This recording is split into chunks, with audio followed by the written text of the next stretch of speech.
Hey guys, tonight we're diving into the world of the medieval knight, not the romanticized hero from fairy tales, but the real men who lived, trained, fought, prayed, and served in a world ruled by kings, faith, and iron.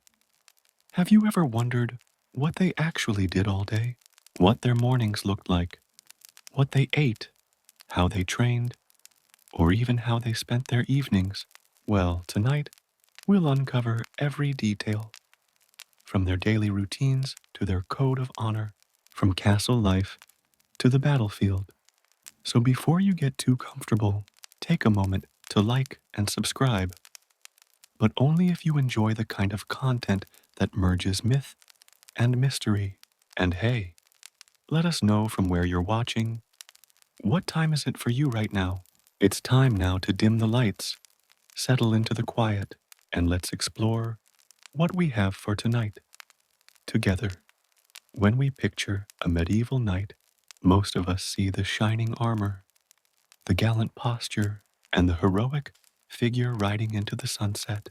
But that glittering image, polished by centuries of legend and storytelling, is only a fraction of what their world truly was. To understand what a knight actually did all day, we first have to understand the world they lived in, a place of loyalty and betrayal, of faith and fear, of order and chaos.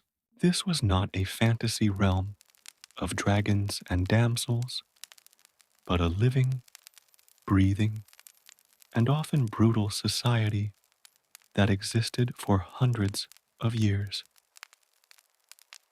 The medieval world was not one single period or culture. It stretched across continents and centuries, roughly from the 9th to the 15th century, and it looked different in England, France, Germany, and Spain. But the core idea of knighthood remained surprisingly consistent. The knight was the armored backbone of feudal Europe, both a warrior and a symbol of power. He stood as the visible hand of authority in a time when kings ruled by divine right and religion touched every corner of life. Life during the Middle Ages revolved around land. Power was not measured by coins or commerce, but by how many acres you owned and how many men you could summon to defend it. Europe was a patchwork of kingdoms, duchies, and baronies, small worlds unto themselves. At the heart of each was the feudal system, a social structure built on loyalty. Kings granted land to powerful lords. Lords granted portions of that land to knights, and knights in return swore to serve and protect their lords. It was a pyramid of promises, held together by oaths and the threat of war. For the common people, the peasants and serfs, the knight was both protector and oppressor. To them, he represented authority, a man on horseback, clad in armor, with the right to command and the strength to enforce it. His presence could bring safety during times of invasion, or ruin if his sword turned against them. To the church, he was a defender of the faith, God's warrior, called to protect Christendom from heretics and invaders. And to the nobility, he was a valuable servant, loyal, trained, and deadly. But this world wasn't static. It was alive with tension. The knight existed because of war, because Europe was a land constantly in motion, where borders shifted and kings vied for dominance. Viking raids in the north, Saracen incursions in the south, internal feuds, peasant revolts, and crusades. All these shaped the life of the knight. If there was peace, it was often uneasy and always temporary. Still, beneath the violence, there was structure, almost ritual. A knight's world was bound by ceremony and faith. Every act, from the swing of a sword to the gesture of kneeling before one's lord, carried meaning. He lived by a code that blended duty with spirituality, to serve his lord, to defend the church, and to uphold justice. Whether he lived up to those ideals was another matter entirely, but the ideals themselves gave shape to his existence. Let's imagine, for a moment, what his surroundings might have looked like. The knight's home was not a palace of marble, but a castle of stone, cold, imposing, and practical. Inside its walls, the air smelled faintly of iron, straw, and smoke. Torches flickered along the corridors, casting long shadows across rough-hewn walls. Outside, banners snapped in the wind, horses stamped in their stalls, and servants hurried through courtyards carrying buckets of water or trays of bread. This was the center of a knight's daily world, a place of duty, order, and constant activity. In this setting, rank was everything. The medieval world was rigidly hierarchical. Everyone knew their place, and to step outside of it could be dangerous. Knights occupied a curious middle ground, noble by title, but not as powerful as the great lords they served. Many of them were landowners, but their estates were modest. Some were wealthy enough to command dozens of men-at-arms, while others barely managed to maintain their horses and armor. It was a world of appearances, where one's reputation could be as valuable as gold. Religion, too, was woven into every hour of the day. Bells from the chapel marked the passage of time, matins before dawn, prime in the morning, vespers at dusk. Even before a knight reached for his sword, he might have reached for his rosary. The church not only sanctified warfare through the idea of the just war, but also sought to tame the knight's aggression. Movements like the peace of God and the truce of God emerged, forbidding violence on holy days or against the innocent. The knight's blade was supposed to defend faith, not greed, though in reality, the line between the two was often blurred. Beyond the walls of the castle lay a landscape dotted with small villages, fields of barley and wheat, forests filled with game, and winding roads where merchants traveled under armed escort. Bandits lurked in the woods, rival lords plotted across borders, and at any moment the fragile calm could shatter. For a knight, this was opportunity. Conflict meant service, and service meant favor. To rise in rank, one had to prove oneself in battle or in loyalty. Despite this constant readiness for war, life wasn't all combat. The medieval world was deeply communal. Feasts, fairs, and tournaments punctuated the year. A knight might spend weeks training, then attend a feast held by his lord to celebrate a marriage or alliance.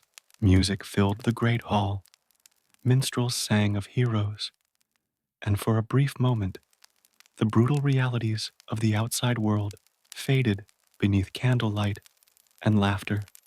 Economically, knights were tied to their land.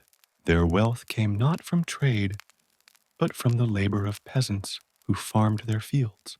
In return for protection, the peasants paid taxes and worked the soil. It was a system built on mutual dependence, though not equality. Without the knight, the peasant was vulnerable. Without the peasant, the knight would starve. Politically, knights were instruments of their lord's ambitions. They enforced law, collected dues, and represented noble authority in disputes. On campaign, they became the armored cavalry that could decide the fate of kingdoms. But as the centuries progressed, their role evolved. From simple mounted warriors, they became part of a complex culture of prestige, ritual, and status. By the 13th century, being a knight was as much about image and honor as it was about battle. And through all of this, the wars, the prayers, the politics, there was an unspoken truth. Knighthood was as much performance as it was duty. Armor gleamed not only for protection, but for recognition. Banners and coats of arms were not just practical identifiers, they were statements of identity. To be a knight was to embody a living symbol of order in a chaotic world. So when we speak of the knight's world, we're talking about a universe of contrasts. It was a world where brutality and faith coexisted, where art and war shared the same space, and where a man could kneel in prayer one moment and ride into battle the next. It was a world defined by the clash of ideals and reality, and the knight, armored and proud, stood at its very heart. To truly understand what it meant to be a knight, we have to begin long before the armor, before the shining sword, even before the title itself. Knighthood wasn't something you were born into. It was something you earned. It was a path, long, demanding, and shaped by discipline, loyalty, and social expectation. And for most boys born into the right families, that journey began almost as soon as they could walk. The making of a knight was as much about shaping the mind and soul as it was about training the body. From the moment a noble family had a son, they knew what his destiny might be. A knight was not just a soldier, he was a representative of his house, a bearer of lineage, and a symbol of family honor. That meant the process of molding him into that ideal began early, often around the age of 7. At that age, a boy would leave home, not as punishment, but as a rite of passage. He would be sent to live in another noble household, often that of a family friend, a distant relative, or even a powerful lord. There, he would serve as a page. This wasn't random, it was deliberate. The idea was that by leaving his parents and being placed under another's authority, the boy would learn humility, obedience, and service, all traits vital to a future knight. Life as a page was a mixture of education and servitude.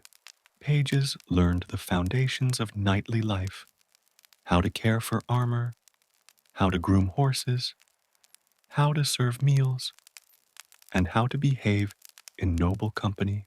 But it wasn't all chores. They were also educated in reading, writing, basic Latin, and, perhaps most importantly, religion. Faith guided every action in the medieval world, and a future knight needed to understand the spiritual weight of his duties. Many pages spent their mornings attending prayers and their evenings listening to stories of saints and heroes. The defining moment of the ceremony was the accolade, the actual act of knighting. The lord or king performing the ceremony would approach the kneeling squire, lift the ceremonial sword, and strike the shoulders, sometimes lightly, sometimes with deliberate force. Traditionally, one strike was delivered to each shoulder. This was no mere gesture. It symbolized the squire's readiness to bear arms, his acceptance of the responsibilities of knighthood, and the sometimes painful reality of the path ahead. With this act, the candidate crossed a threshold from student and servant to warrior and protector. In many ceremonies, additional rituals followed. The new knight might be presented with a spurs, a sword, and a banner, each carrying its own symbolism. Spurs represented readiness for combat and mobility, a constant reminder that the knight's duty was active, not passive. The sword symbolized both physical strength and moral authority, a tool to protect the innocent and punish the wicked. The banner often displayed the knight's coat of arms, an emblem that would identify him in battle and signify his family's honor and legacy. Some ceremonies included a mass or blessing from the clergy. The knight would kneel before the altar, sometimes receiving communion or other sacraments. This reinforced the idea that knighthood was not only a social status or military rank, but a divine vocation. The warrior was expected to act with piety as well as bravery, making the integration of religion into the ceremony both practical and deeply symbolic. The knighting ceremony could also serve a social or political purpose. Kings and nobles often used these events to solidify alliances, reward loyalty, or showcase power. Multiple knights could be created at once during larger ceremonies, creating a spectacle of pageantry that underscored the reach and influence of the lord or king performing the ritual.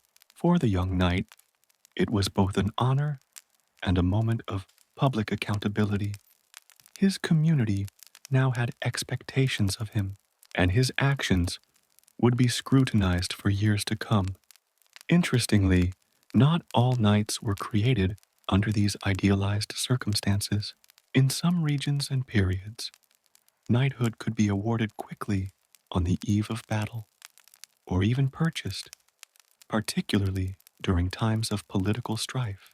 But regardless of how the accolade was conferred, the ceremonial traditions provided a structure that connected the knight to centuries of history, to a larger social order, and to the spiritual principles that framed medieval life.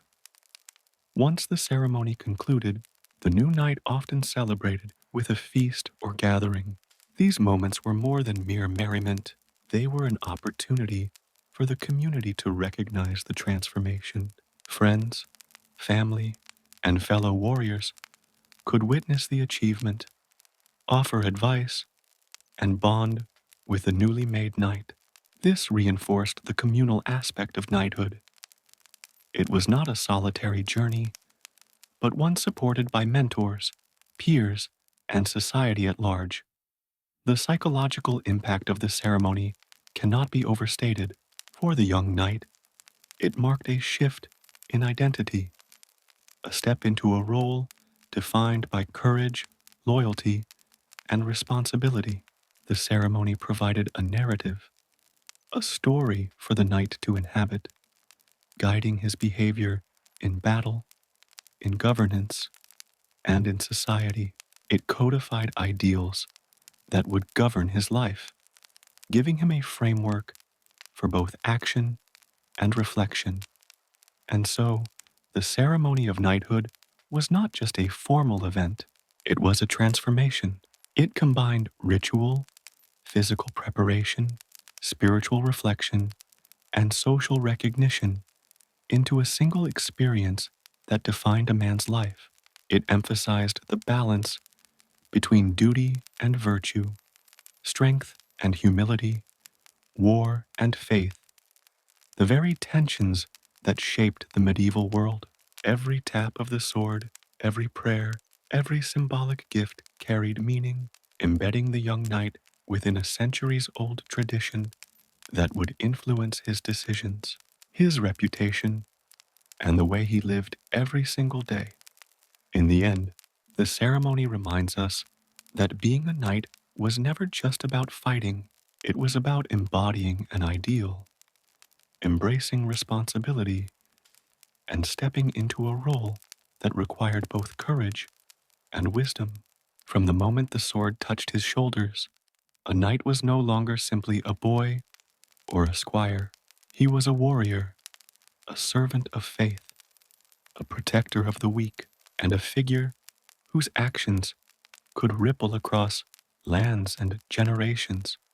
When we think of knights, one of the first things that comes to mind is the word chivalry.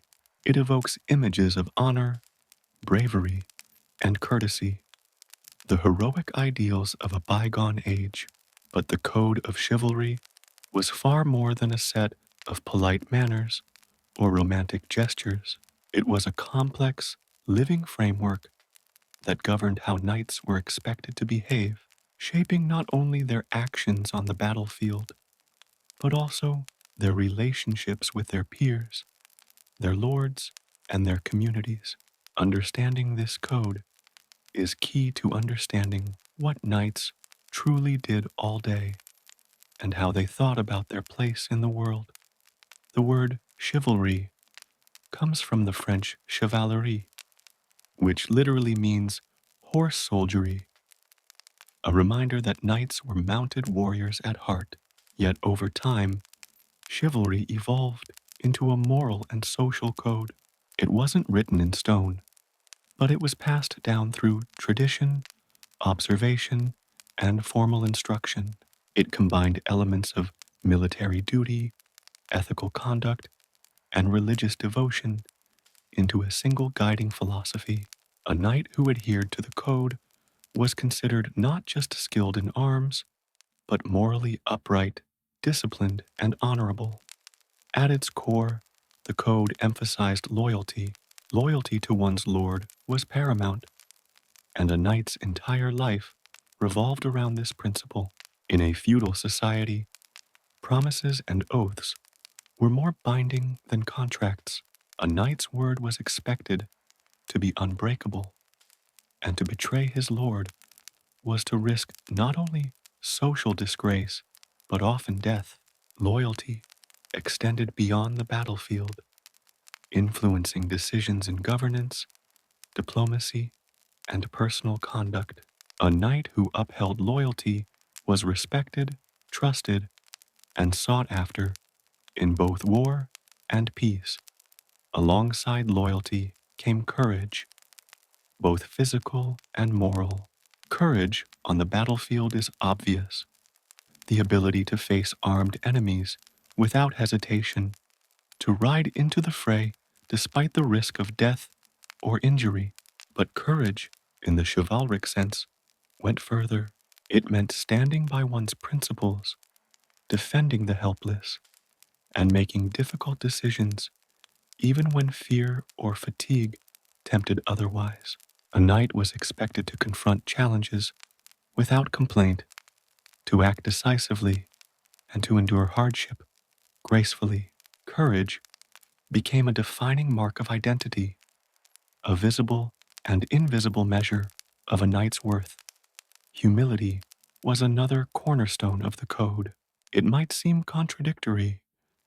How could a man wearing shining armor and commanding armies be humble? Yet humility, in the medieval sense, was not weakness. It was the recognition that power and skill came with responsibility. Knights were expected to temper pride with restraint, to accept guidance from superiors, and to serve their communities without arrogance. Humility also extended to the treatment of defeated foes. While victory was celebrated, cruelty and excessive pride were considered dishonorable. Religion played a central role in chivalry. Knights were expected to be devout, incorporating faith into every aspect of their lives. They attended Mass regularly, prayed before battle, and sought to live in accordance with Christian teachings. This aspect of the code created tension at times, particularly during campaigns like the Crusades, where violence and faith collided in morally complex ways. Nevertheless, the ideal knight was meant to act as a servant of God, using his strength to defend the innocent and uphold justice. Many knights joined religiously inspired military orders, such as the Knights Templar or Knights Hospitaller, embodying the perfect fusion of martial skill and devotion. Another important principle was protection of the weak, particularly women and children. This element of the code was both symbolic and practical. Knights were expected to defend the powerless against aggression and injustice. The image of a knight rescuing a damsel in distress might seem like a romantic invention, but it was rooted in a genuine expectation. A knight was responsible for maintaining order and justice, standing as a shield between those with power and those without. This ethic also extended to the peasantry and townspeople under the knight's care, especially on the lands he governed.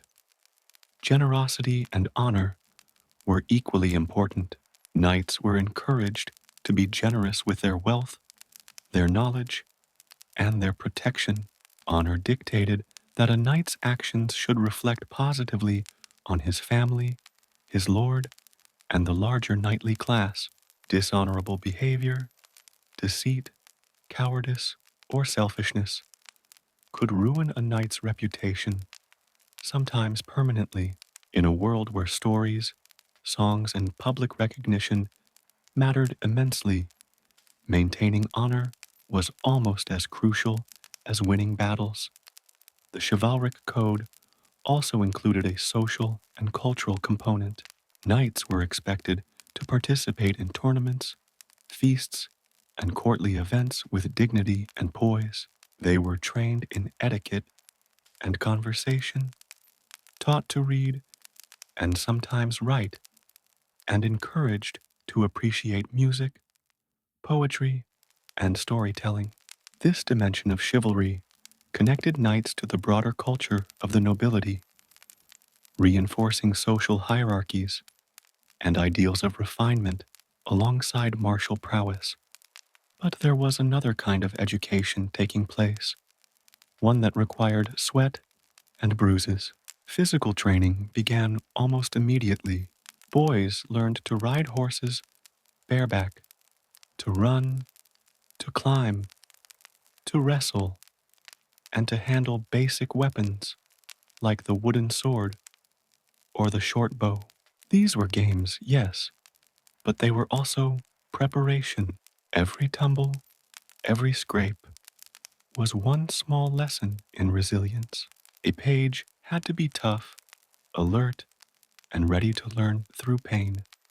Over the years, a page observed the life of knights firsthand. He watched tournaments, polished armor, and heard stories of battles that lit his imagination. It was during this stage that many young boys began to dream of earning their own spurs, the small, gleaming emblems that marked a man as a knight.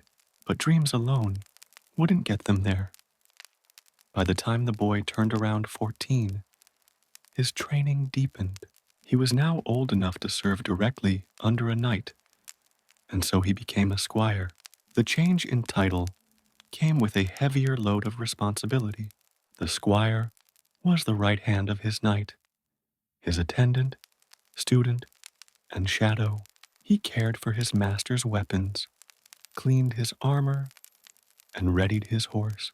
Before every battle or tournament, it was the squire who made sure every buckle was tightened, every strap secure. In the chaos of war, a mistake could mean death, and so attention to detail wasn't optional, it was survival. But squires weren't just servants. They trained constantly, preparing for the day when they would step into their mentor's place. Swordplay, jousting, and mounted combat became central parts of their life.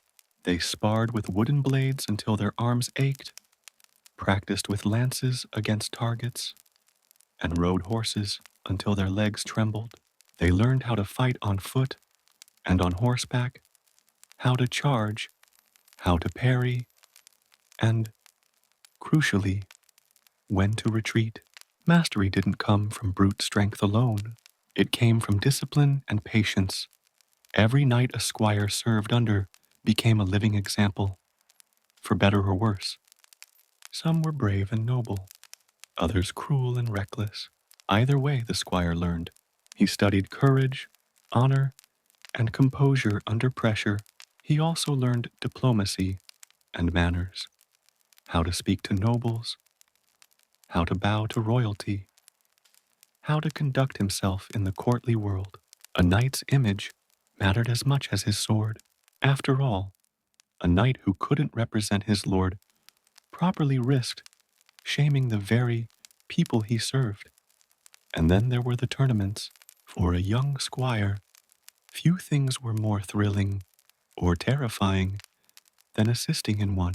These weren't just sporting events, they were social spectacles that could decide reputations. The squire was responsible for every piece of his knight's gear, and during the chaos of combat, he had to stay close, ready to assist if something broke or went wrong.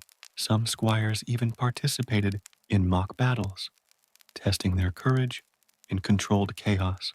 For many, these moments were their first taste of the battlefield. The noise, the fear, the adrenaline. As the years passed, a squire grew in skill and confidence. He might be called upon to deliver messages, accompany his knight to court, or even ride beside him in smaller skirmishes. Every experience built toward one goal: readiness for knighthood. But readiness alone wasn't enough. The honor had to be granted. Becoming a knight required recognition from a lord or noble who deemed the young man worthy. It was not automatic, and some squires waited years, even decades, before being dubbed. Others never reached that point at all, remaining squires for life or dying before the chance arose. The standards were high. A squire had to prove not only his combat ability, but also his character. He had to show courage, loyalty, and restraint. He needed to embody the ideals of chivalry, that complex blend of faith, humility, and valor that defined the knightly class. When the moment finally came, it was treated as sacred. The night before the ceremony, the soon-to-be knight would undertake a ritual vigil. He would bathe, symbolizing purification, and then spend the night in a chapel, dressed in white robes, praying beside his sword. This vigil was both physical and spiritual preparation, a farewell to youth, and a dedication to the path ahead. At dawn, the ceremony began. Nobles and clergy gathered. The candidate would kneel before his lord, and with solemn words, swear an oath to be loyal, to protect the weak, to uphold the law of God. Then came the moment, the accolade, when the Lord touched the young man's shoulders with a sword and proclaimed him a knight. Sometimes it was a light tap, other times a symbolic blow, a reminder that pain and honor were inseparable. Cheers echoed, prayers were spoken, and the new knight rose, reborn into a life of duty. It's worth noting that not every knighting was so spiritual. As time went on, the ritual became more practical, a necessity before battle, or even a political gesture. A king might knight dozens of men on the eve of a campaign, turning ceremony into strategy. But in every form, the act carried immense meaning. To be knighted was to cross a threshold, from servitude to sovereignty, from student to soldier. From that day on, a knight carried not only his sword, but the weight of his name. He could now wear his own coat of arms, lead men in battle, and hold land. He had reached the pinnacle of medieval masculine achievement. But knighthood wasn't a finish line. It was the beginning of a life of constant service and responsibility. The lessons learned as a page and squire would now be tested on the field, in court, and in faith. And that was the making of a knight, a journey that began in innocence, passed through hardship, and ended in honor. It wasn't a title given lightly, nor one easily maintained. The armor, the horse, the prestige. All those things were earned through years of sweat, loyalty, and courage. And once earned, the real challenge began, living up to the very ideals that defined the name. The ceremony of knighthood is one of the most fascinating aspects of medieval life, and it's where ritual, religion, and the brutal realities of the warrior's path all intersect. While movies and stories often portray it as a brief moment, a tap of the sword, and a gleaming set of armor, the truth is far more elaborate, intense, and deeply symbolic. For a medieval knight, the ceremony was a pivotal turning point, the moment that transformed a young squire into a full-fledged knight, ready to wield power, responsibility, and honor in equal measure. The preparation for the ceremony often began days in advance. This was not a casual affair. The squire, who had trained for years under the careful guidance of his knightly mentor, would first engage in a period of spiritual and physical purification. The night before, he would undertake a vigil, a solitary night spent in prayer within a chapel or a quiet room of the castle. Clothed in white robes to symbolize purity, he would reflect on the virtues of knighthood: courage, loyalty, humility, and piety. The night vigil was intended to prepare both mind and body, allowing the candidate to leave behind the innocence and limitations of youth and step fully into the responsibilities of knighthood. Bathing was also an essential part of this preparation. The ritual bath was symbolic, representing the cleansing of past mistakes and sins. It was a physical and spiritual transition. The squire would emerge from the water not only cleaner in body, but purified in spirit, ready to embrace the path of a knight who, in the eyes of society and God, embodied the highest ideals of courage and service. This wasn't merely ceremonial, it was also practical, considering that the knight would soon wear armor that would stay on for hours, sometimes days, during battles or campaigns. The morning of the knighting ceremony was equally ceremonial and carefully structured.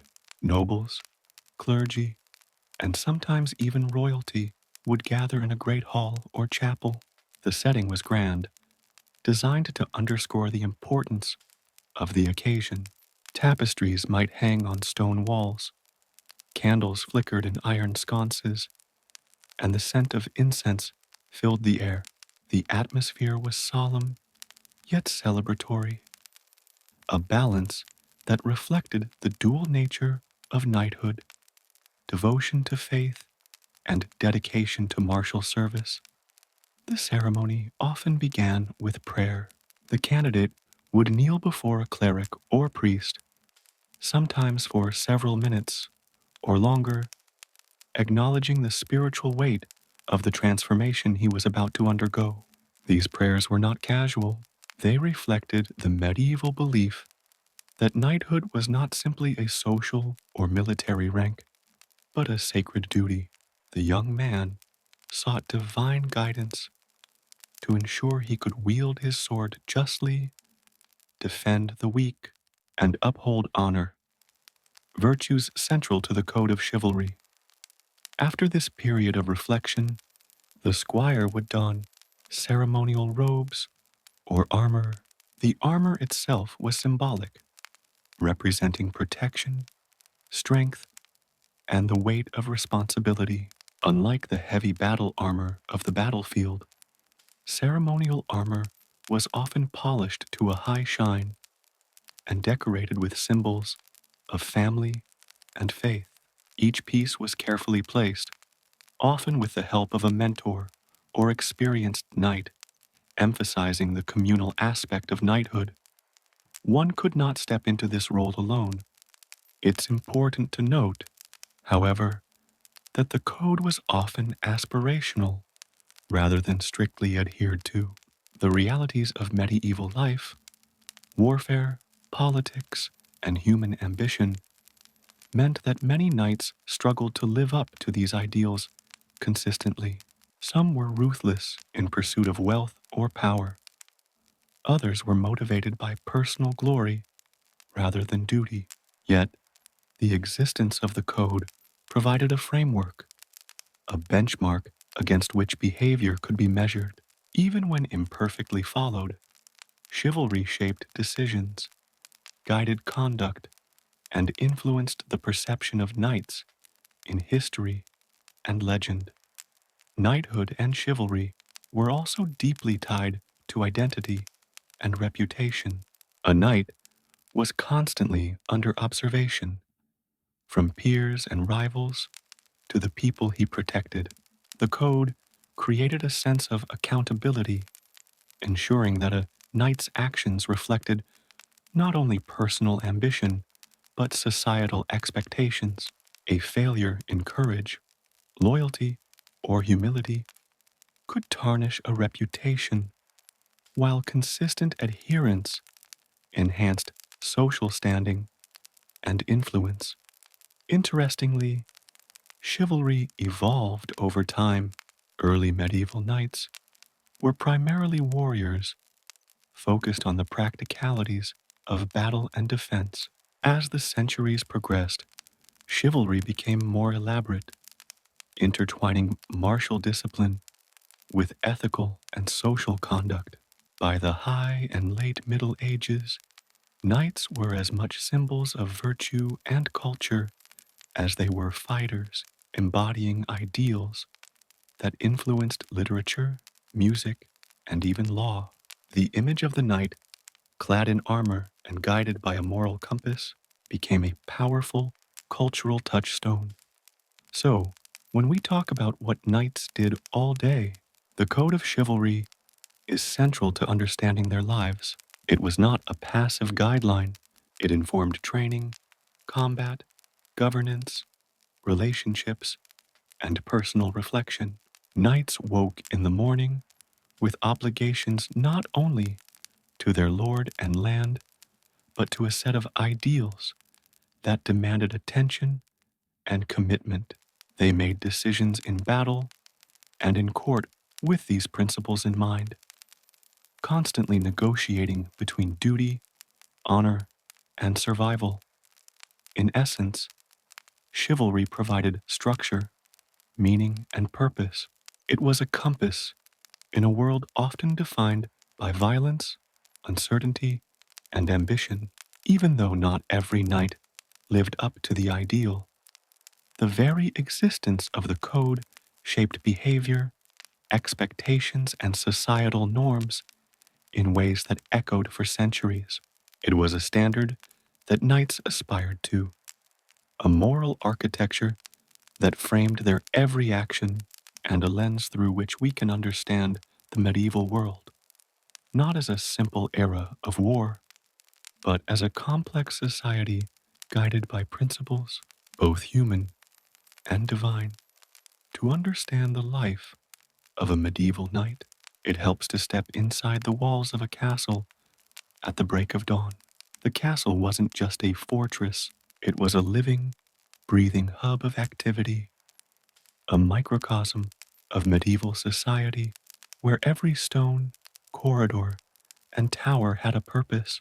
For a knight, the day began long before the first rays of sunlight hit the fields, a rhythm dictated by duty, ritual, and the constant need for readiness.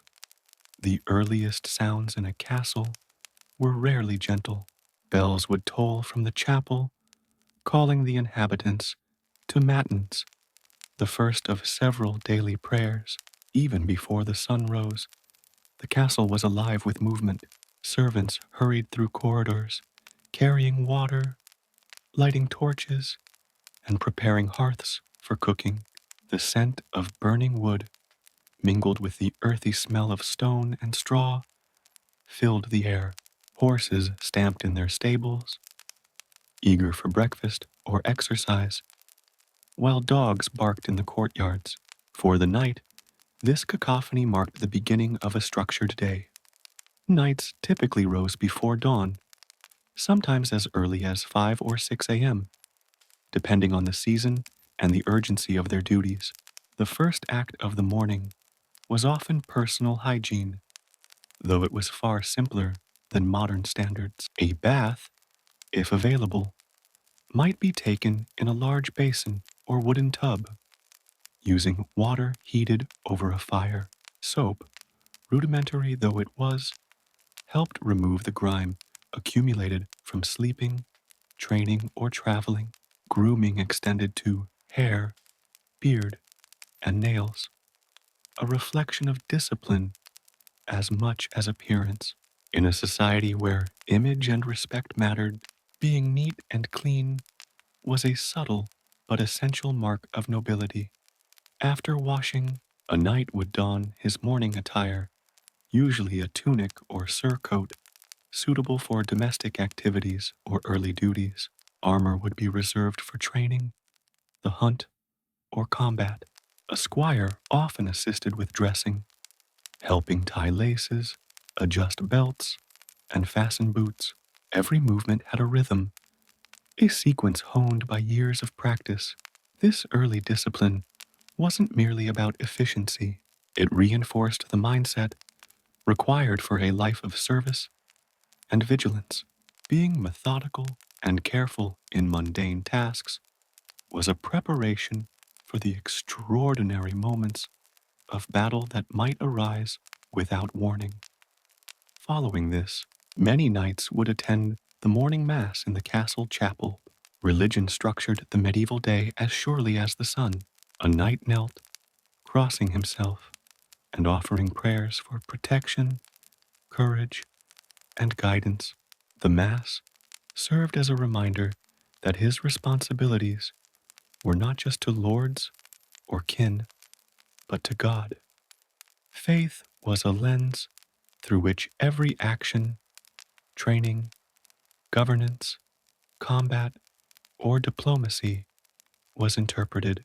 Knights often meditated on moral obligations, the sins they hoped to avoid, and the virtues they sought to embody. These moments of quiet reflection were a counterbalance to the physical demands that awaited them. Breakfast followed, though it was usually simple. Unlike the feasts depicted in films, early meals were practical. Bread, often coarse and dark, might be accompanied by cheese, salted meat, or porridge. Ale or watered wine was a common beverage, partly because clean water was not always reliable. The meal was eaten quickly, often in the company of squires, fellow knights, or family members. Conversation ranged from mundane tasks and plans for the day to reports of news from the surrounding lands, rival lords, trade developments, or potential conflicts. For a knight, even breakfast was a moment to stay informed and alert. After breakfast came the first duties of the day, which could vary depending on circumstance. In peacetime, a knight might inspect the castle's defenses, checking walls, gates, and towers for damage or signs of neglect. He might oversee the care of horses and equipment, ensuring that every piece of armor was polished and every weapon ready.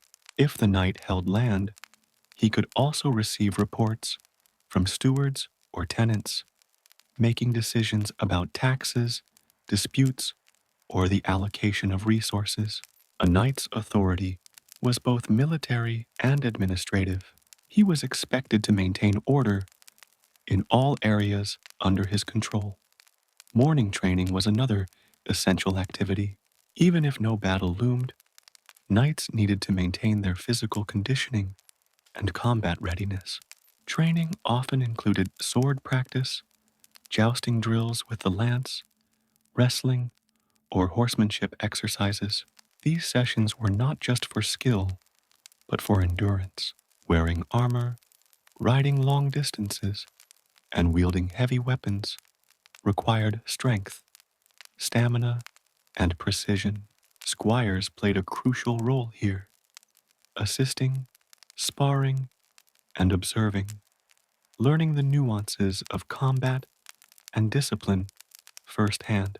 Every swing of the sword, every mounted maneuver, was part of a continuous process of refinement and preparation.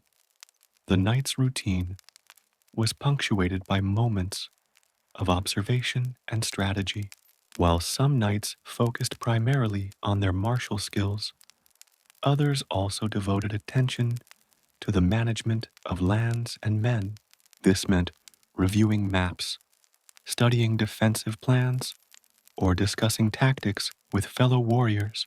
In a society where conflict could erupt at any time, knowledge was as important as skill. A well-informed knight could anticipate threats, manage resources effectively, and deploy his forces with precision. Even in the quiet hours of the morning, mental preparation was a form of training. Another key aspect of morning life was interaction with the household and community. Knights were expected to model behavior, demonstrating discipline, patience, and courtesy. Servants, squires, and even visiting nobles observed their conduct. Simple acts, polite speech, calm temper, fairness in decision-making reflected the knight's character and adherence to chivalric ideals. These interactions reinforced social hierarchies and established the knight's role as both leader and protector. By mid-morning, the knight might engage in hunting or scouting expeditions. Hunting was more than leisure.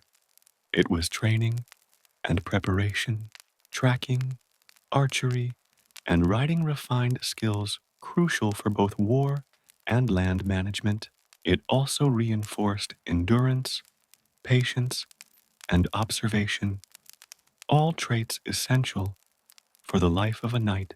Meanwhile, scouting helped monitor lands, detect threats, and maintain awareness of surrounding territories. Every task was purposeful, contributing to a balance of physical readiness, tactical knowledge, and leadership. Even the pace of morning life was shaped by awareness of time and season.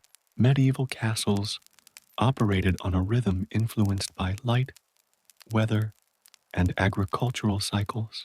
Longer summer days allowed for extended training, patrols, or labor oversight, while winter mornings required efficiency and careful planning. Knights had to adapt to their environment, developing resilience and flexibility. Their ability to manage daily routines efficiently was directly connected to survival and success, whether on the battlefield or in the management of estates. Finally, the morning concluded with preparation for the next phase of the day. For some knights, this meant meetings with lords or advisors. For others, more rigorous training or military exercises. Horses were readied for patrol or travel, armor inspected, weapons sharpened. The knight transitioned smoothly from domestic routine to active duty, always aware that his life could demand action at a moment's notice. Mourning in a castle was not idle. It was the foundation of a disciplined life, a combination of reflection, physical readiness, and strategic oversight. In sum, the morning of a medieval knight was a carefully orchestrated blend of ritual, practicality, and preparation. From the first prayers at dawn to the last inspection of weapons and armor, the day was structured to develop not only skill and strength, but also virtue, discipline, and vigilance. This period set the tone for everything that followed, a life defined by duty, honor, and constant readiness, where every small action carried meaning and every routine moment was part of a larger tapestry of medieval life. If you think of a knight as someone who only appeared on the battlefield in shining armor, you're only seeing a small part of their life. In reality, a huge portion of a knight's day, week, and indeed entire youth was devoted to training and physical preparation. Being a knight wasn't about a single act of bravery, it was about building the endurance, skill, and reflexes necessary to survive and excel under extreme pressure. Every movement, every exercise, and every practice bout was carefully designed to create warriors who could dominate on the field while maintaining composure and strategic thinking. Training began long before the knight earned his spurs. As we discussed, pages and squires spent years developing foundational skills, horsemanship, sword handling, and basic combat tactics. By the time a squire was approaching adulthood, this training intensified. Knights understood that skill without endurance was useless. An unfit knight could falter in the middle of a charge, tire before the battle was over, or fail to execute a crucial maneuver. Physical preparation was as much about survival as it was about prowess. One of the most important aspects of training was weapons practice. Knights didn't simply swing swords at will. They engaged in disciplined drills. Long swords were heavy and required technique to use effectively. Swings had to be precise, footwork coordinated, and balance maintained, especially when wearing armor that could weigh 40 to 60 pounds. Training often involved repeated motions, sometimes hundreds of times, until muscle memory took over. Sparring with fellow knights or squires was common, and though it could be intense, it was usually carefully controlled to prevent serious injury. Even so, bruises, cuts, and broken fingers were not unusual. They were badges of hard-earned experience. The lance, another key weapon, required specialized preparation. Charging on horseback with a long lance was far more complicated than it might seem. Knights practiced aiming at a stationary or moving targets, coordinating their grip, body position, and timing. Training involved tilting at quintains, rotating wooden targets mounted on posts. When struck correctly, the target would spin around, sometimes hitting the knight if he misjudged the distance. It was an early form of gamified precision training, combining agility, focus, and timing. Mastery of the lance was essential, not just for tournaments, but for battlefield effectiveness. Mounted combat was equally vital. Knights spent hours in the saddle, riding destriers, powerful, highly trained horses capable of charging into chaos without panic. This required more than balance. It demanded subtle communication with the horse through reins, weight shifts, and even voice commands. A knight and his horse had to move as one entity, responding instantly to threats or changes in terrain. Riding practice included long rides over varied terrain, obstacle navigation, and endurance exercises to ensure both horse and rider could handle the rigors of war. The bond between knight and horse was as critical as any weapon, and caring for the animal was part of the preparation itself. In addition to swordplay and horsemanship, knights engaged in hand-to-hand combat training. Wrestling, grappling, and using shields were essential components of preparation. Battles were chaotic, and knights often found themselves in close quarters, grappling with opponents or attempting to disarm them. Training in these techniques not only increased combat effectiveness, but also built strength, coordination, and resilience. It was brutal work, exhausting, sweaty, and sometimes painful, but it forged physical and mental toughness. Strength training, though rudimentary by modern standards, was also part of the routine. Knights lifted heavy weapons, armor plates, or weighted logs to simulate the strain of battle. Exercises were designed to build endurance for extended periods of exertion. Wearing armor itself was a workout. A fully armored knight moved through drills, jousts, or battlefield simulations, developing stamina and familiarity with the gear. This constant physical conditioning ensured that the knight could fight effectively without tiring prematurely. Another critical aspect of preparation was tactical and strategic training. Knights didn't act blindly. They studied formations, battlefield maneuvers, and the use of terrain. Group drills were common, teaching coordination with fellow knights and infantry. They practiced flanking, forming defensive lines, and executing charges. Even during individual drills, a knight was encouraged to anticipate his opponent's moves, thinking several steps ahead. This combination of physical skill and strategic awareness made knights formidable on the battlefield. Training wasn't just for the body, it also developed mental discipline. Pain, exhaustion, and stress were deliberately incorporated into exercises to simulate the conditions of battle. Enduring these challenges taught knights to remain calm under pressure, make rapid decisions, and maintain composure even in chaos. Patience, observation, and adaptability became as important as strength and skill.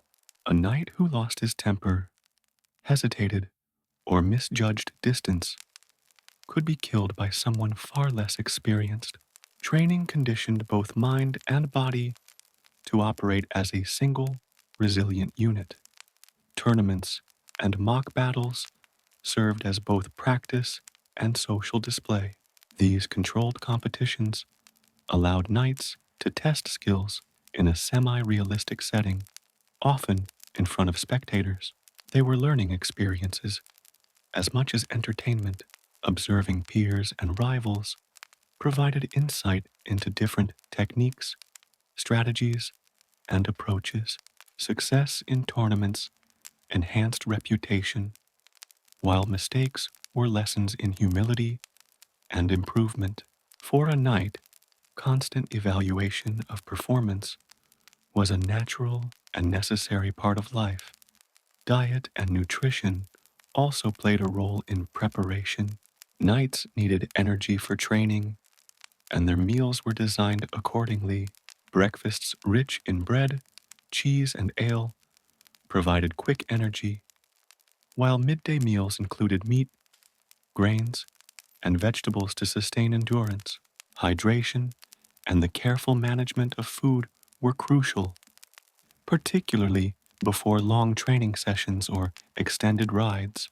Maintaining physical condition required careful attention to both exertion and sustenance. Perhaps the most overlooked aspect of training was teamwork and mentorship. Squires and younger knights learned by observation, imitation, and direct instruction. A knight might spend hours teaching a squire to mount, wield a sword, or interpret battlefield signals. These lessons reinforced hierarchy, loyalty, and the transfer of knowledge. Every day of practice ensured that skills were passed down, traditions preserved, and the martial readiness of the knightly order maintained. In essence, training and physical preparation dominated a knight's life. It was relentless, demanding, and unglamorous, but it was necessary for survival and success. Every day, knights honed their skills, conditioned their bodies, and sharpened their minds. Even in times of peace, preparation never ceased. The next battle could arise at any moment, and a knight's life depended on readiness. This commitment to constant improvement, discipline, and endurance defined the essence of knighthood, more than wealth, more than armor, and even more than fame. It was the daily grind, the sweat, the effort behind the legend that shaped the true knight. When you picture a medieval knight, your mind probably jumps straight to the iconic image of gleaming armor and a sword raised high. But beneath the glittering surface lies an incredibly sophisticated and complex world of equipment, each piece designed with purpose, each weapon carefully chosen for a specific role. For a knight, armor and weapons were far more than tools. They were extensions of the body, symbols of status, and the lifeline between survival and death. Let's start with armor, because it defined the knight's appearance, capabilities, and even identity. Early medieval armor was relatively simple: leather or chainmail, worn over padded garments. The mail, known as a hauberk, was composed of thousands of interlinked iron rings, forming a flexible but protective mesh. It could cover the torso, arms, and legs, and sometimes included a coif to protect the head and neck. Mail offered remarkable protection against slashing weapons, though it was less effective against blunt force. Imagine the painstaking labor required to create such a piece. A single shirt of mail could contain tens of thousands of individual rings, each meticulously riveted together by skilled craftsmen. By the 14th and 15th centuries, armor evolved dramatically into the full plate we often associate with knights today. Plate armor was composed of shaped iron or steel plates that covered every major part of the body. Breastplates protected the chest, greaves shielded the shins, gauntlets covered the hands, and articulated joints allowed for mobility despite the heavy weight. A complete suit of plate armor could weigh between 45 and 60 pounds. Significant, yes, but distributed intelligently across the body so a knight could still move, ride, and fight effectively. The process of donning armor was itself an intricate ritual, often requiring the assistance of a squire, and every strap, buckle, and joint had to be precisely adjusted. Beyond protection, armor carried symbolic significance. It displayed family crests, engraved motifs, and sometimes gilded details. A knight's armor told a story. It signaled rank, loyalty, and personal accomplishment. Even the choice of color or decoration could communicate messages on the battlefield or at a tournament. Armor wasn't simply functional, it was a visual statement, a manifestation of the knight's social and martial identity. Helmets were equally important. Early helmets were open-faced, like the nasal helm, allowing for visibility but offering limited protection. Later styles, such as the bassinet and the great helm, fully enclosed the head, providing enhanced safety while incorporating visors for vision and breathing. Helmets could be intimidating, transforming the knight into an almost otherworldly figure. The weight of the helmet, combined with the suit of armor, demanded strength, balance, and stamina, making physical preparation critical. Now let's turn to weapons. The sword was the quintessential knightly weapon, but it was far more than a simple blade. Swords varied in design, length, and purpose. A knight might carry a long sword, ideal for slashing and thrusting in close combat, or a arming sword for one-handed use alongside a shield. Each sword was custom-made, balanced for the wielder's hand, and often inscribed with religious or symbolic imagery. The craftsmanship mattered immensely.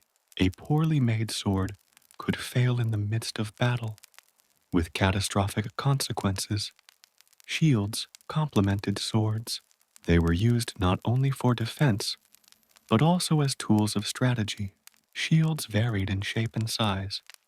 Kite shields, round shields, and heater shields were all common across Europe at different times.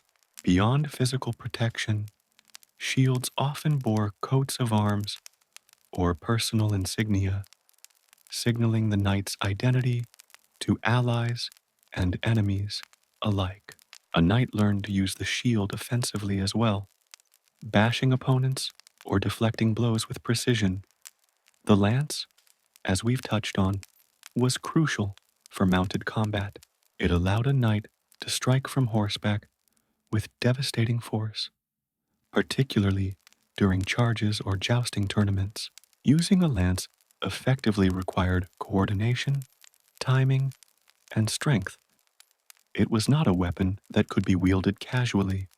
The combination of horse, lance, and armor made the knight a nearly unstoppable force on the open field, but only when expertly trained. Knights also used other weapons, often tailored to specific circumstances. Maces, war hammers, and polearms could crush armor where swords might fail.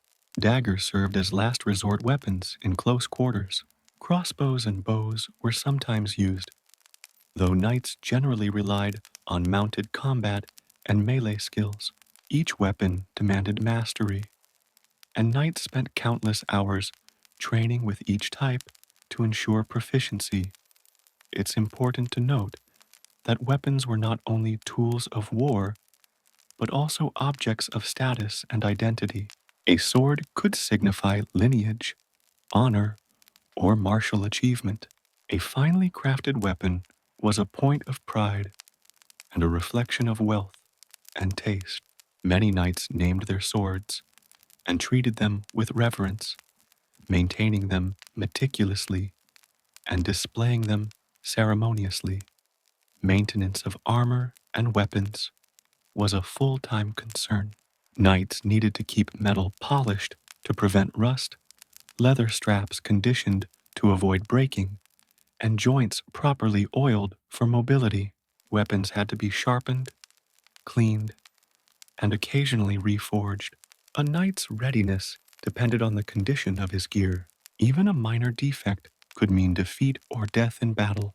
Squires played a crucial role here, assisting with the care of equipment while learning the skills necessary to one day become knights themselves. Armor and weapons also influenced the knight's movement and tactics. Wearing heavy armor changed the way a knight fought. Footwork, balance, and stamina all adapted to the weight. Combat strategy accounted for the protection afforded by plate, the reach of a lance, and the defensive capability of a shield. The knight was not simply a brawler, he was a highly trained practitioner of martial science, using his gear to maximize effectiveness while minimizing vulnerability. Beyond the battlefield, armor and weapons had ceremonial significance. During tournaments, knights displayed their arms not just to compete, but to impress and assert social standing. Armor became a form of visual storytelling, representing courage, skill, and lineage. Weapons could be gifts from lords or symbolic of victories, creating tangible reminders of accomplishment and duty. Even at rest, a knight's gear told a story about who he was, what he represented, and the responsibilities he carried. In short, armor and weapons were inseparable from the life of a knight. They were tools of survival, instruments of power, and symbols of identity. Mastery of gear required strength, skill, discipline, and constant maintenance. They shaped how a knight trained, fought, and presented himself to the world. Without them, the knight's role would be unrecognizable, stripped of protection, strategy, and prestige. In essence, armor and weapons were extensions of the knight's very being, central to his daily life, his social standing, and the ideals he sought to uphold. While the image of a knight often centers on battles, jousts, and heroic charges, much of a knight's life was actually spent performing duties beyond combat. In fact, the daily responsibilities of a knight were varied, practical, and deeply intertwined with the social, political, and economic structures of the medieval world. To truly understand what a knight did all day, we need to step away from the battlefield and into the many other roles a knight fulfilled, roles that required intellect, diplomacy, and management just as much as strength and courage. A knight was, first and foremost, a landholder. Many knights were granted estates by their lords, ranging from modest plots of farmland to sprawling manors. This land wasn't just a source of wealth, it was a source of responsibility. Knights were expected to manage their holdings, ensuring that crops were planted, livestock tended, and tenants protected. They often oversaw a team of stewards, bailiffs, and other household officers, making decisions on resource allocation, labor schedules, and dispute resolution. In this sense, a knight acted like a combination of manager, judge, and caretaker, balancing practical needs with social obligations. Justice and dispute resolution were major aspects of a knight's daily duties. Villagers, tenants, or neighboring lords might bring complaints about property boundaries, unpaid taxes, or personal conflicts. A knight's role was to mediate and enforce decisions fairly, or at least appear to.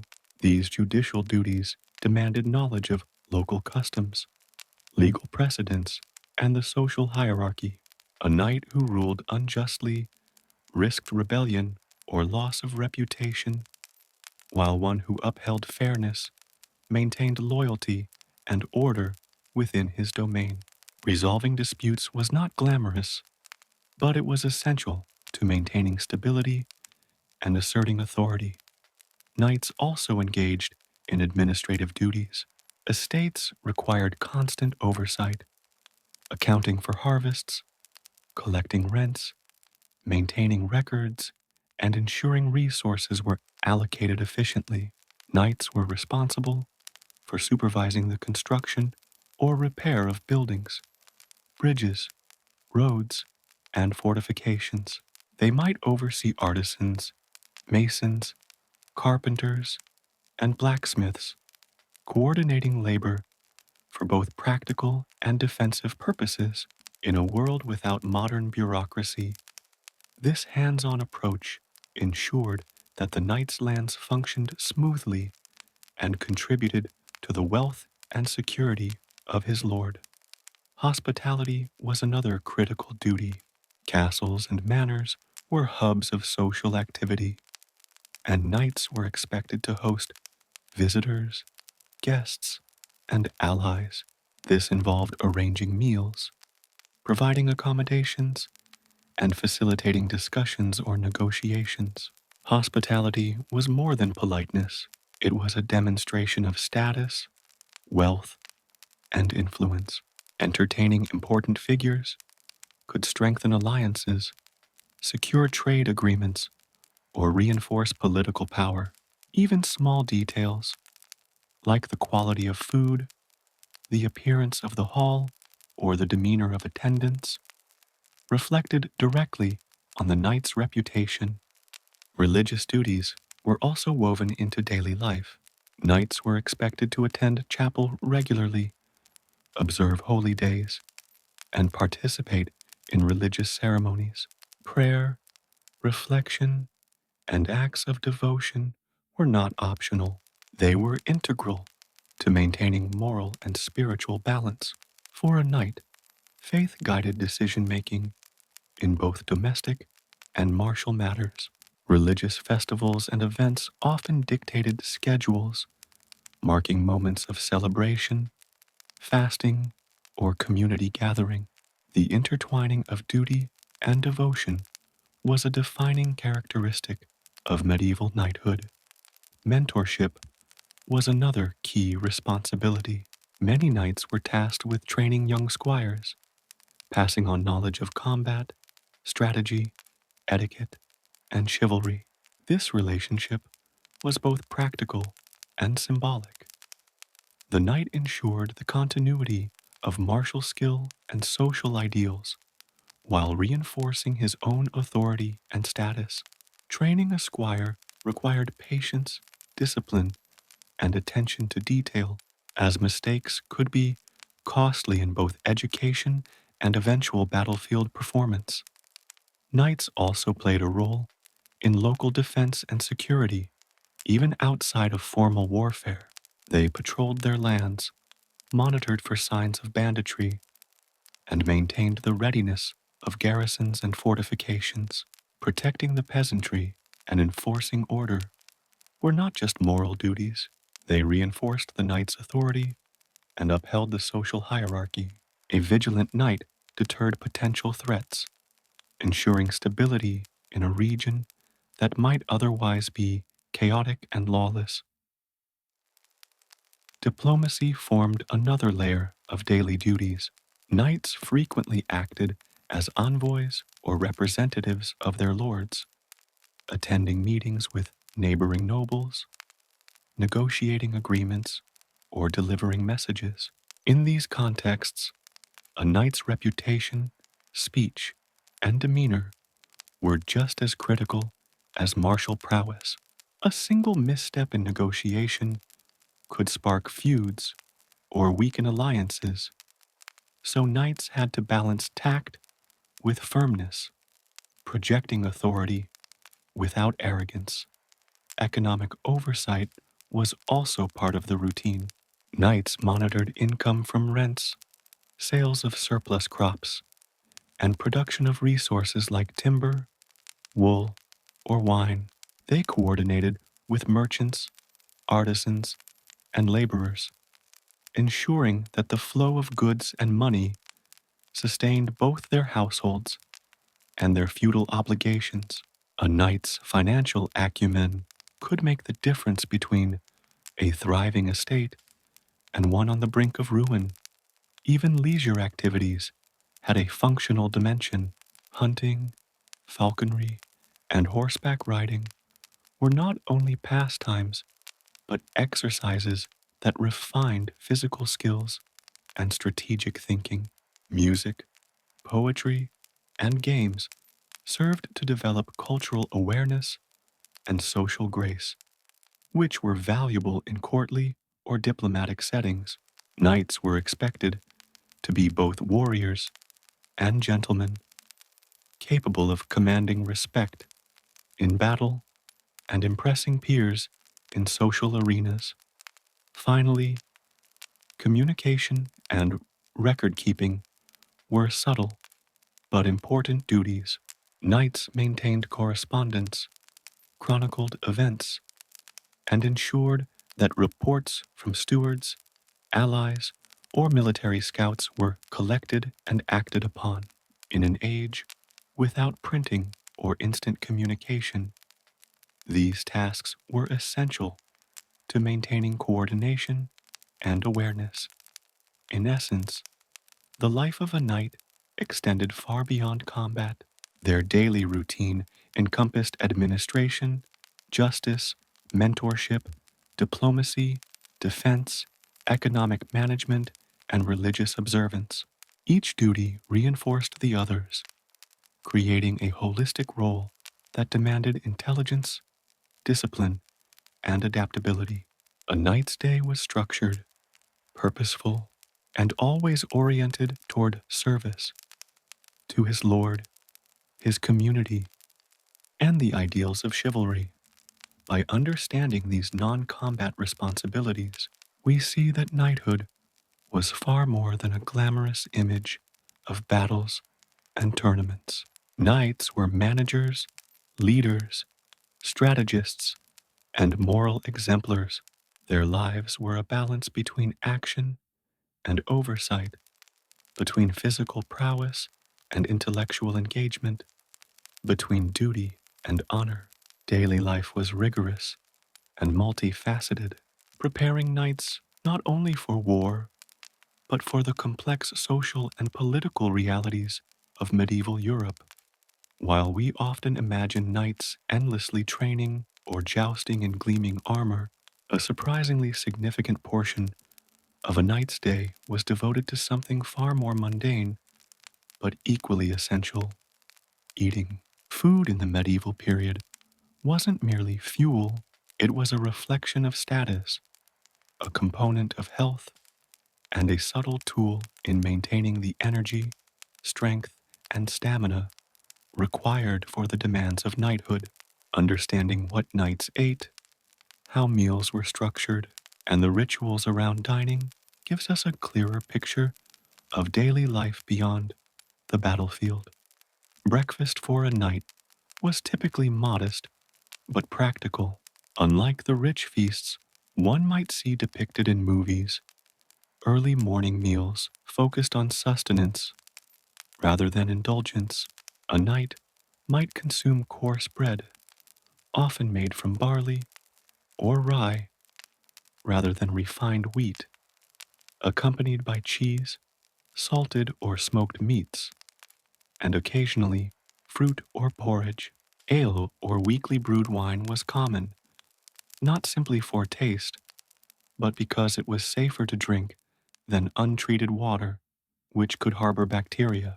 The morning meal provided quick energy to prepare the body for training, riding, or administrative duties, a fuel injection before the day's exertions began. Lunchtime was less formal, but often heartier.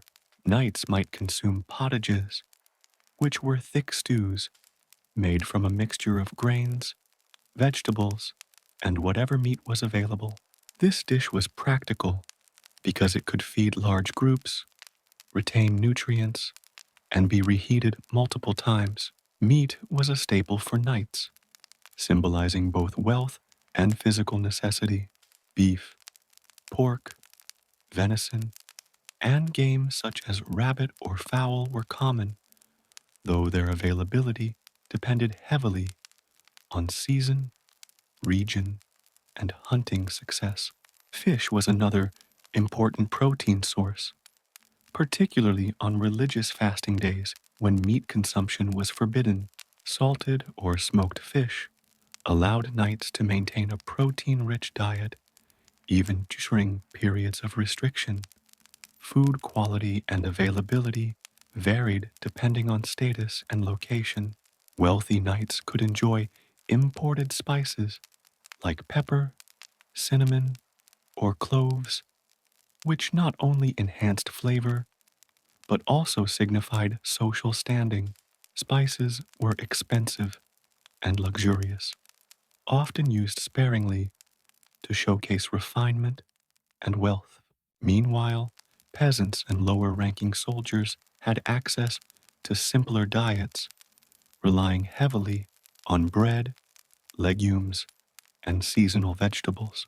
A knight's table reflected both his power and the feudal system that supported it: lavish for those at the top, practical for sustenance, and carefully managed to ensure that both land and resources were used efficiently. The structure of meals was ritualistic.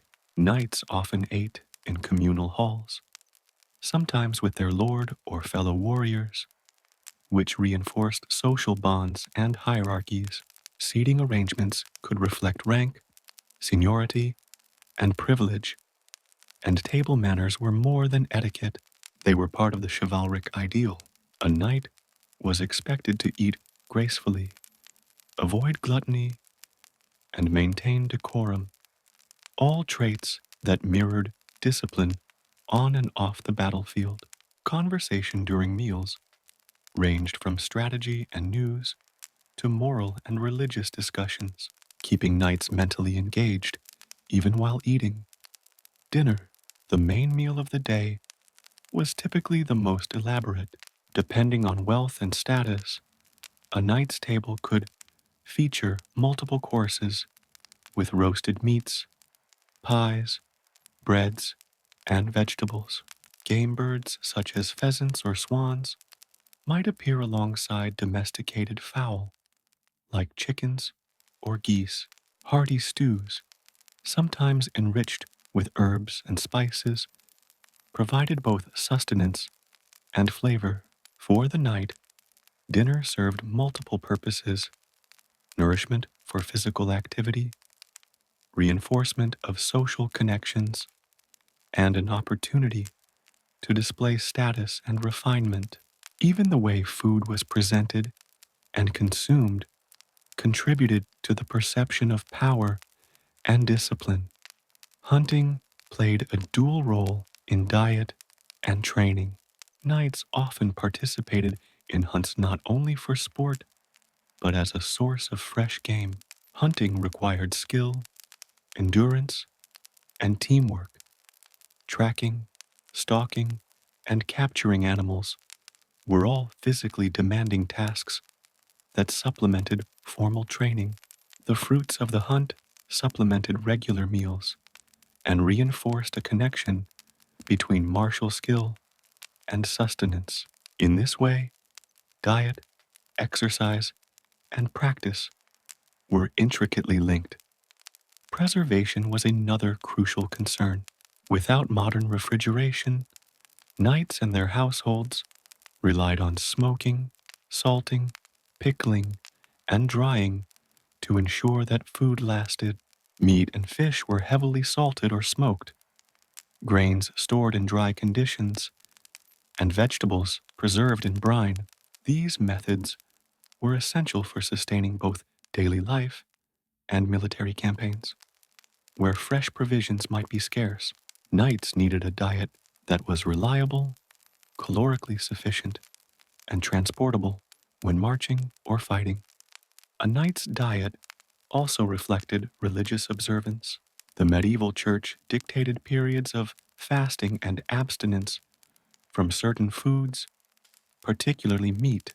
On these days, fish, eggs, and dairy often replaced meat, and meals were adjusted to maintain sustenance while respecting spiritual requirements. Participation in these rituals reinforced moral discipline and the integration of faith into daily life.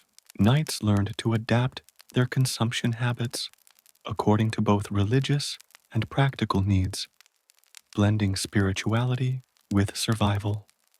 Hydration was equally important. Ale, wine, and water were consumed strategically to maintain energy and avoid illness, while alcohol provided calories and was generally safer than untreated water. Moderation was essential. Knights needed to remain alert and physically capable, so excessive consumption was discouraged. Awareness of diet and hydration was part of a broader pattern of self-discipline that extended from meals to training, strategy, and moral conduct. Finally, food was more than survival. It was also a cultural statement. The variety, quality, and presentation of meals demonstrated wealth, sophistication, and taste. Meals were occasions for teaching etiquette, modeling behavior, and reinforcing social hierarchy. They were also times of discussion and planning, subtly blending domesticity with strategic awareness. For knights, eating was not a passive activity. It was an extension of duty, preparation, and social responsibility. In essence, a knight's diet was carefully balanced between nourishment, practicality, and symbolism. Every meal served multiple purposes, fueling physical activity, demonstrating social status, supporting moral discipline, and reinforcing community. Understanding what knights ate and how they ate offers insight into daily life, showing that even the seemingly mundane act of consuming food was woven into the structure, culture, and ideals of knighthood. Far from being a passive task, meals were a reflection of the knight's identity, responsibilities, and the world he inhabited. When we picture medieval knights, we often imagine warriors in armor, wielding swords and lances, charging into battle with brute strength. Yet, as much as physical skill defined a knight, mental preparation and strategic thinking were equally vital. A knight's mind was his battlefield as much as any open plain. Training it was an essential daily pursuit, shaping his ability to make decisions under pressure, lead others, and manage the complex social, political, and military responsibilities that accompanied his rank. From a young age, knights in training were exposed to education that went beyond martial skills. While a squire's early days were dominated by physical preparation, lessons in history, literature, ethics, and languages gradually took on more importance. Understanding history allowed a knight to recognize patterns of conflict and diplomacy, learning from the successes and failures of those who came before. Tales of legendary heroes, battles, and moral decisions served as examples and warnings, embedding cultural ideals that influenced strategy, honor, and social conduct. Reading and writing were not universally expected, but literacy was highly valued, particularly for knights serving lords in administrative or diplomatic roles. Letters, orders, and reports had to be read, and many knights took on responsibilities requiring documentation, record keeping, and correspondence. Understanding contracts, legal codes, and military orders was critical, and education in these areas ensured that a knight could act effectively both on and off the battlefield. A knight who could not read or write might rely entirely on intermediaries, which limited autonomy and strategic flexibility. Ethics and moral philosophy were central to mental training. The Code of Chivalry, which emphasized loyalty, courage, honor, and protection of the weak, was as much intellectual as it was practical. Knights were expected to internalize these principles and apply them to real-world situations, weighing choices in battle, governance, and social interactions. Moral reasoning was a skill honed over years of practice, guided by mentors and reinforced by observation and reflection. Making the right choice, even when difficult or costly, was seen as a hallmark of true knighthood. Strategic thinking formed a large component of mental preparation. Knights were trained to analyze terrain, anticipate enemy movements, and coordinate forces in battle. This wasn't limited to grand campaigns. Even managing a small unit of men required tactics, timing, and resourcefulness. Practice involved studying maps, simulating maneuvers, and discussing hypothetical scenarios. Knights learned to assess risk, allocate forces efficiently, and adapt to unexpected developments. This mental agility was crucial, as indecision or misjudgment could result in defeat or death. The study of siege warfare was another critical area of intellectual training. Castles, fortifications, and walled towns were central to medieval military strategy. Knights needed to understand how to defend, attack, or bypass these structures.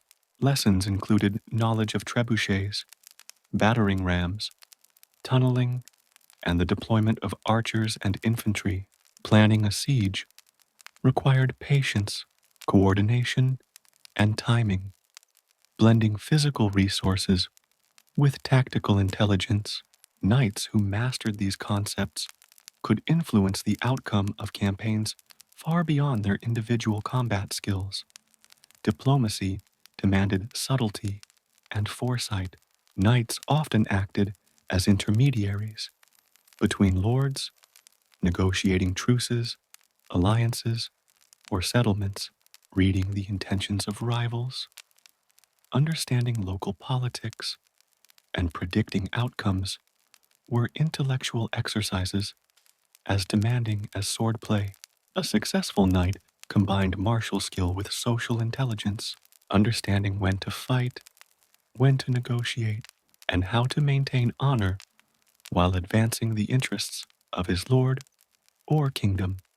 Memory and attention to detail were highly valued. Knights were expected to remember complex signals, orders, terrain features, and the abilities of their men.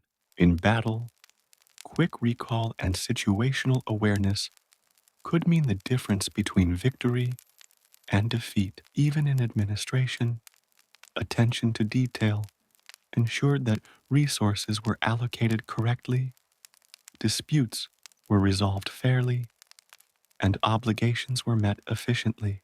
A knight's mind was constantly engaged, whether planning the next attack, reviewing the state of his lands, or mentoring a squire. Training the mind also included observation and improvisation in unpredictable scenarios, ambushes, chaotic battlefield conditions, or political intrigues. A knight had to respond intelligently and creatively. Exercises often simulated real-world pressures, challenging knights to make decisions with limited information or under extreme stress. These mental drills reinforced adaptability, situational analysis, and rapid problem solving. A knight who mastered this mental discipline could turn a disadvantage into an advantage, exploiting openings that others might miss. Knights also honed negotiation and leadership skills through daily practice, leading men into battle, commanding respect from subordinates, and coordinating with allies required tact, authority, and the ability to inspire loyalty. Leadership was not instinctive.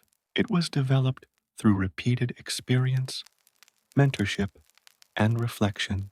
A knight who could think strategically, communicate clearly, and anticipate the needs of his men was far more effective than one who relied solely on physical prowess. Even leisure activities contributed to mental preparation. Games like chess, riddles, and tactical board games were popular among knights, serving as exercises in strategy, foresight, and calculation. Storytelling and discussion of historical battles reinforced memory, analysis, and moral reasoning. Every moment, from reading to conversation, became an opportunity to refine the cognitive skills essential for knighthood. In essence, the knight's mind was trained as rigorously as his body. Physical skill, though critical, could not compensate for poor judgment, lack of strategy, or ethical lapses. A knight's education was comprehensive, integrating intellectual, moral, and tactical training into daily life. The development of these mental faculties was ongoing, practiced in training, mentorship, study, and real-world application. A knight was expected to embody both brawn and brain, combining courage and reflexes with intellect and discernment. By understanding the mental training of knights, we see a fuller picture of their daily life. They were not just warriors, but thinkers, planners, and leaders. Strategy, ethics, observation, and adaptability were as important as swordsmanship or horsemanship. A knight's mind was a battlefield in itself, disciplined, focused, and prepared for the unpredictable challenges of both war and life. The combination of physical and mental preparation defined the medieval knight, creating a figure whose skill, courage, and intelligence were inseparable. While the life of a knight was undeniably demanding, it was not entirely consumed by training, duty, and battle. Like any human being, knights needed moments of leisure and recreation to rest, socialize, and refine skills in ways that were both practical and culturally significant. Far from being mere idleness, these activities often served multiple purposes: physical conditioning, mental stimulation, social networking, and the reinforcement of chivalric values. Understanding leisure helps us see the human side of knights, revealing how they balanced rigor with enjoyment. One of the most prominent forms of recreation was hunting. Hunting was not only a source of food, but also a highly valued skill that reinforced combat readiness.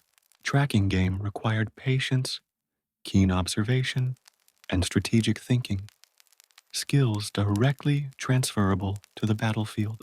Knights hunted deer, boar, hares, and birds, often accompanied by hounds, falcons, or other trained animals.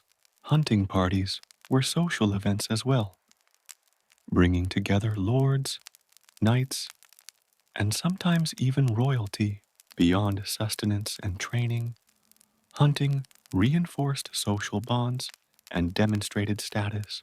The size of the game, the elegance of the hunt, and the number of participants all reflected prestige. Falconry, a specialized form of hunting, was another refined pastime. Knights trained birds of prey to hunt smaller animals, demonstrating patience, discipline, and control. The practice required understanding animal behavior, timing, and precision, reflecting a knight's mastery over both nature and self. Falconry was a mark of sophistication and wealth, as only the well-off could afford the birds, equipment, and training required. Watching a falcon swoop and capture prey was both exhilarating and educational, reinforcing timing, coordination, and strategic thinking. Tournaments and jousting also occupied significant portions of leisure time. Though they were far more than entertainment, tournaments allowed knights to test their combat skills in a semi-controlled environment, displaying prowess while honing techniques. Jousting, in particular, was a spectacle of skill, strength, and precision. Knights charged at one another with lances, aiming to unseat their opponent or break the weapon cleanly. These competitions were dangerous, with injuries and even deaths occurring regularly, but they provided valuable practice under pressure and enhanced reputation. Success at a tournament could boost social standing, attract patronage, and cement a knight's fame. Board games and strategy games, such as chess, were another form of recreation with intellectual benefits. Chess simulated warfare, requiring foresight, planning, and adaptability. Knights used such games to sharpen mental acuity, anticipate moves, and practice patience. Other games, riddles, and storytelling sessions developed creativity, memory, and cultural literacy. These seemingly quiet pursuits were integral to the broader education of a knight, cultivating strategic thinking and social interaction alongside more active forms of training. Knights also participated in festivals and courtly entertainment, which often combined leisure, diplomacy, and display. Feasts, dances, and music provided relaxation and cultural enrichment while reinforcing social hierarchies and networks. Knights engaged in poetry, storytelling, and performance, learning to communicate effectively, entertain, and impress peers and lords. These activities cultivated social grace and confidence, traits essential for maintaining alliances, negotiating disputes, and performing ceremonial duties. Physical games were common as well. Wrestling, mock combat, and archery contests allowed knights to practice combat skills in less formal, often playful settings.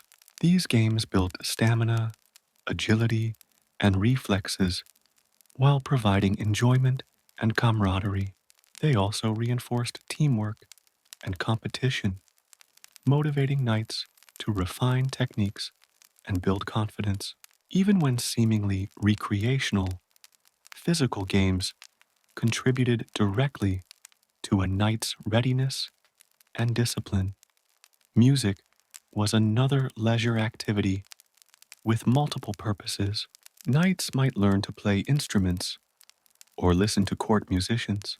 Music enriched the cultural environment of castles, enhanced social gatherings, and sometimes even accompanied training, as rhythmic exercises or war songs helped maintain morale. Singing and music appreciation also reinforced literacy and memory, as many songs conveyed history, moral lessons, or heroic narratives. Knights were not only warriors, but participants in a broader cultural life, blending intellect, artistry, and social connection.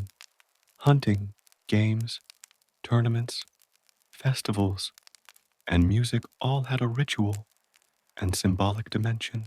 Participation demonstrated adherence to chivalric ideals, physical and mental skill, and social status. Knights were constantly observed by peers, lords, and retainers. Leisure activities provided opportunities to display courage, skill, and refinement without the immediate danger of battle. Success in these arenas reinforced reputation and prestige, while failure could teach humility and resilience. Leisure was also a period of reflection and rest. After intense physical training or administrative duties, knights needed moments of calm to restore energy and focus.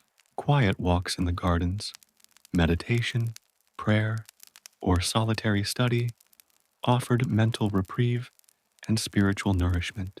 Rest was as strategic as training. A fatigued knight was less effective in combat, governance, and leadership. Leisure provided the balance required for sustained performance across all aspects of knightly life. Finally, leisure fostered mentorship and social cohesion. Experienced knights often shared games, hunting excursions, or storytelling sessions with squires, teaching skills informally while building bonds of loyalty and trust. These moments reinforced hierarchy, chivalric values, and practical knowledge, ensuring that training and cultural continuity occurred outside formal instruction. In this sense, recreation was an essential component of education, blending enjoyment with subtle, meaningful development. In essence, leisure and recreation were far from frivolous. For knights, these moments served practical, intellectual, social, and cultural purposes.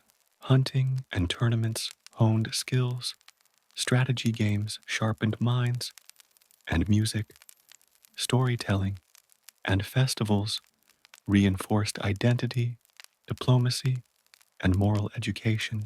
Leisure was a deliberate structured component of daily life, ensuring balance between effort and respite, training and enjoyment. It made knights not just effective warriors, but refined, capable, and socially aware members of medieval society. Understanding the recreational life of knights reveals a fuller picture of their daily existence. Knights were constantly balancing duty and pleasure, rigor and relaxation, physical and mental development. Their moments of leisure were integrated seamlessly into a life defined by discipline, honor, and continuous growth. A reminder that even in a world of armor and swords, humanity, culture, and enjoyment mattered, while training, leisure, and administration formed significant portions of a knight's life. A critical, yet often overlooked part of daily routine was patrolling and guard duties. These responsibilities were not glamorous, but they were essential to maintaining the safety, order, and reputation of both the knight and the estate or castle he served. In the medieval world, threats could emerge from any direction: bandits, rival lords, rebellious peasants, or foreign invaders, and a knight's vigilance could mean the difference between security and chaos. Patrols were both proactive and reactive. A knight might ride along the borders of his lord's lands, ensuring that roads were safe for travelers, trade routes were clear, and the surrounding countryside remained under control. These patrols served multiple purposes. Physically, they provided endurance training, reinforcing riding skills, stamina, and alertness. Strategically, they allowed knights to gather intelligence about potential threats, observe neighboring territories, and monitor the behavior of tenants and local officials. Knights became eyes and ears of their lord, turning routine movement into essential surveillance. Guard duties, by contrast, were stationary but equally demanding. Castles, keeps, and fortified manors required constant watch to deter intrusion and respond to emergencies. Knights might stand sentry at gates, walls, or towers, observing for signs of attack or suspicious activity. Patience and focus were essential. A lapse in attention could allow infiltrators, saboteurs, or thieves to exploit weaknesses. These duties could be monotonous, requiring hours of vigilance in harsh weather, yet they reinforced discipline and the awareness necessary for survival in a hostile world. Nighttime brought its own challenges. Darkness amplified danger, obscured movement, and heightened tension. Knights on night watch had to be particularly alert, relying on sight, sound, and intuition to detect threats. Fires, torches, and sentry posts helped, but knights often depended on personal experience and trained senses. They knew to watch for subtle disturbances: a horse's hoofbeat, the rustle of foliage, or the glint of moonlight on metal. Night patrols demanded courage, patience, and quick judgment, testing both mental and physical endurance. Guarding was not only about detecting enemies, it was also about maintaining authority and order. A knight could encounter disputes among residents, travelers, or retainers, and he was expected to intervene decisively. Even minor conflicts required discernment. The knight had to balance firmness with fairness, ensuring that justice was served without escalating tensions. The very presence of a knight on guard projected power, signaling that authority was present and capable of swift action. Patrols and guard duties also involved coordination. with other defenders. Castles were complex structures, and a single knight rarely worked alone. Guards communicated with each other using signals, horns, or messengers, coordinating watches and responding to incidents efficiently. Training drills often simulated breaches, ambushes, or infiltrations to ensure that knights could act cohesively under pressure. This teamwork reinforced loyalty, trust, and the chain of command, essential elements for both defense and leadership. A knight's patrols were highly strategic. Routes were often rotated or adjusted based on intelligence and seasonal factors. Certain paths, bridges, or passes might be more vulnerable at different times of year, and experienced knights learned to anticipate these changes. Observation was key, identifying patterns of behavior, recognizing unfamiliar faces, and detecting subtle signs of potential conflict allowed knights to act proactively rather than reactively. In this sense, patrolling was a combination of physical exertion, tactical awareness, and psychological vigilance. Weather and terrain added layers of complexity. Knights patrolling in snow, rain, or mud faced additional challenges. Horses could stumble, roads became slippery, and visibility decreased. Adverse conditions tested endurance, balance, and resourcefulness. A knight had to remain effective despite discomfort, adjusting his tactics and maintaining alertness. These environmental obstacles reinforced resilience, preparing knights for the unpredictable conditions of both campaigns and daily life. In addition to external threats, knights also guarded valuable resources and equipment. Grain stores, livestock, armories, and treasure required constant oversight to prevent theft or sabotage. Protecting these assets was a practical matter of survival and economic stability, as well as a reflection of competence and honor. A knight who allowed resources to be compromised risked disgrace, loss of favor, or even legal consequences. Guard duties were, therefore, both moral and functional responsibilities. Interestingly, patrolling and guard work also offered opportunities for intelligence gathering and diplomacy.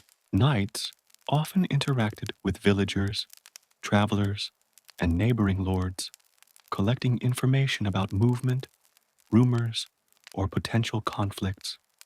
These encounters allowed knights to influence relationships subtly, demonstrate authority, and maintain awareness of political and social dynamics. The seemingly routine act of observation and travel became a cornerstone of effective leadership.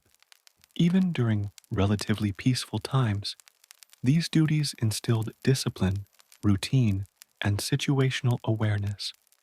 Knights were constantly observing, analyzing, and anticipating events. They learned patience, vigilance, and the art of restraint, balancing readiness with prudence. The skills honed during patrols, alertness, endurance, and decision-making under uncertainty were directly applicable to training, combat, and governance. Guard duty was not passive. It was active preparation for any eventuality. Finally, patrolling and guarding reinforced the knight's identity and social role. The sight of a knight on horseback or standing watch projected authority, courage, and reliability. It reassured the populace, deterred potential aggressors, and demonstrated adherence to chivalric duty. These activities, though less glamorous than jousting or warfare, were vital in maintaining the structure, security, and reputation of medieval society. They embodied the principle that knighthood was as much about service, protection, and vigilance as it was about heroism in battle. In essence, patrolling and guard duties were a crucial part of a knight's daily routine, blending physical exertion, tactical awareness, social interaction, and moral responsibility. These tasks maintained security, reinforced authority, and developed skills that were indispensable in both war and governance. The life of a knight was defined not only by moments of dramatic combat, but by hours of patient vigilance, disciplined observation, and careful decision making. Without these routines, the structure and stability of medieval life could not have endured. For a medieval knight, life wasn't confined to castle walls, training grounds, or fields. A significant part of daily and seasonal responsibilities involved travel and escort duties, which were as vital to the political, military, and social fabric of the time as combat. These journeys were opportunities to demonstrate loyalty, enforce authority, and maintain the complex networks that connected lords, vassals, and kingdoms. Understanding this facet of knighthood helps us see how versatile, disciplined, and socially engaged a knight had to be. Travel for knights often involved escorting important individuals, such as nobles, clergy, or royal envoys, between castles, towns, or marketplaces. These missions required not only physical readiness, but also strategic planning. Knights had to ensure the safety of their charges across potentially dangerous terrain, anticipating ambushes, banditry, or rival factions. Planning involved careful consideration of routes, seasonal conditions, and available resources like inns, stables, or fortified waypoints. The success of an escort duty depended on vigilance, preparation, and the ability to adapt to unforeseen challenges along the journey. Escort duties also served a symbolic purpose. The presence of a knight signaled protection, authority, and prestige. Traveling with a retinue of armored knights and mounted men was a statement. The person being escorted was under powerful protection, and any threat would not go unchallenged. In this sense, a knight's role extended beyond combat. He became a visible embodiment of law, power, and chivalric order, reinforcing social hierarchies and political influence. The physical demands of travel were significant. Knights often journeyed long distances on horseback, carrying weapons, armor, and provisions. Roads were rarely smooth. Travelers encountered muddy paths, rocky terrain, rivers, forests, and hills. A knight had to maintain endurance, balance, and readiness at all times. Horses, their most important partners in these journeys, required careful attention.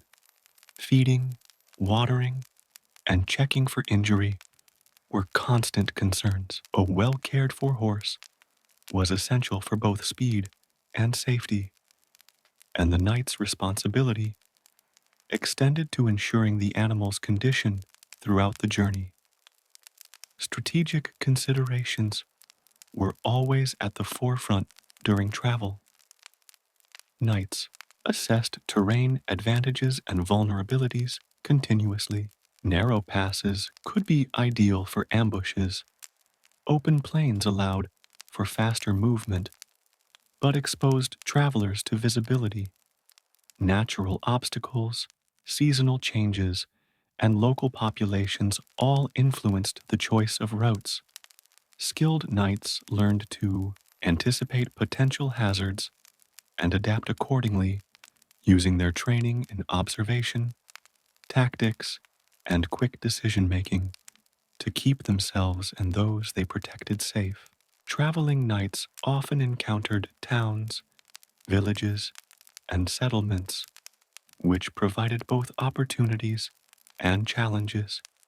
These stops were moments to gather intelligence, establish local rapport, or procure supplies. Knights might negotiate for lodging, purchase provisions, or interact with local officials to ensure cooperation. Such interactions demanded tact, diplomacy, and awareness of local customs. A knight who misjudged social dynamics risked offense, loss of credibility, or even hostility, highlighting that diplomacy was an essential complement to martial skill. Escort and travel duties were often intertwined with military reconnaissance. Knights used these journeys to observe enemy territories, monitor troop movements, or gather information on regional stability. Scouting was a subtle yet critical part of a knight's responsibilities. The ability to report accurately on geography, resources, and potential threats gave lords and commanders a decisive advantage in planning campaigns.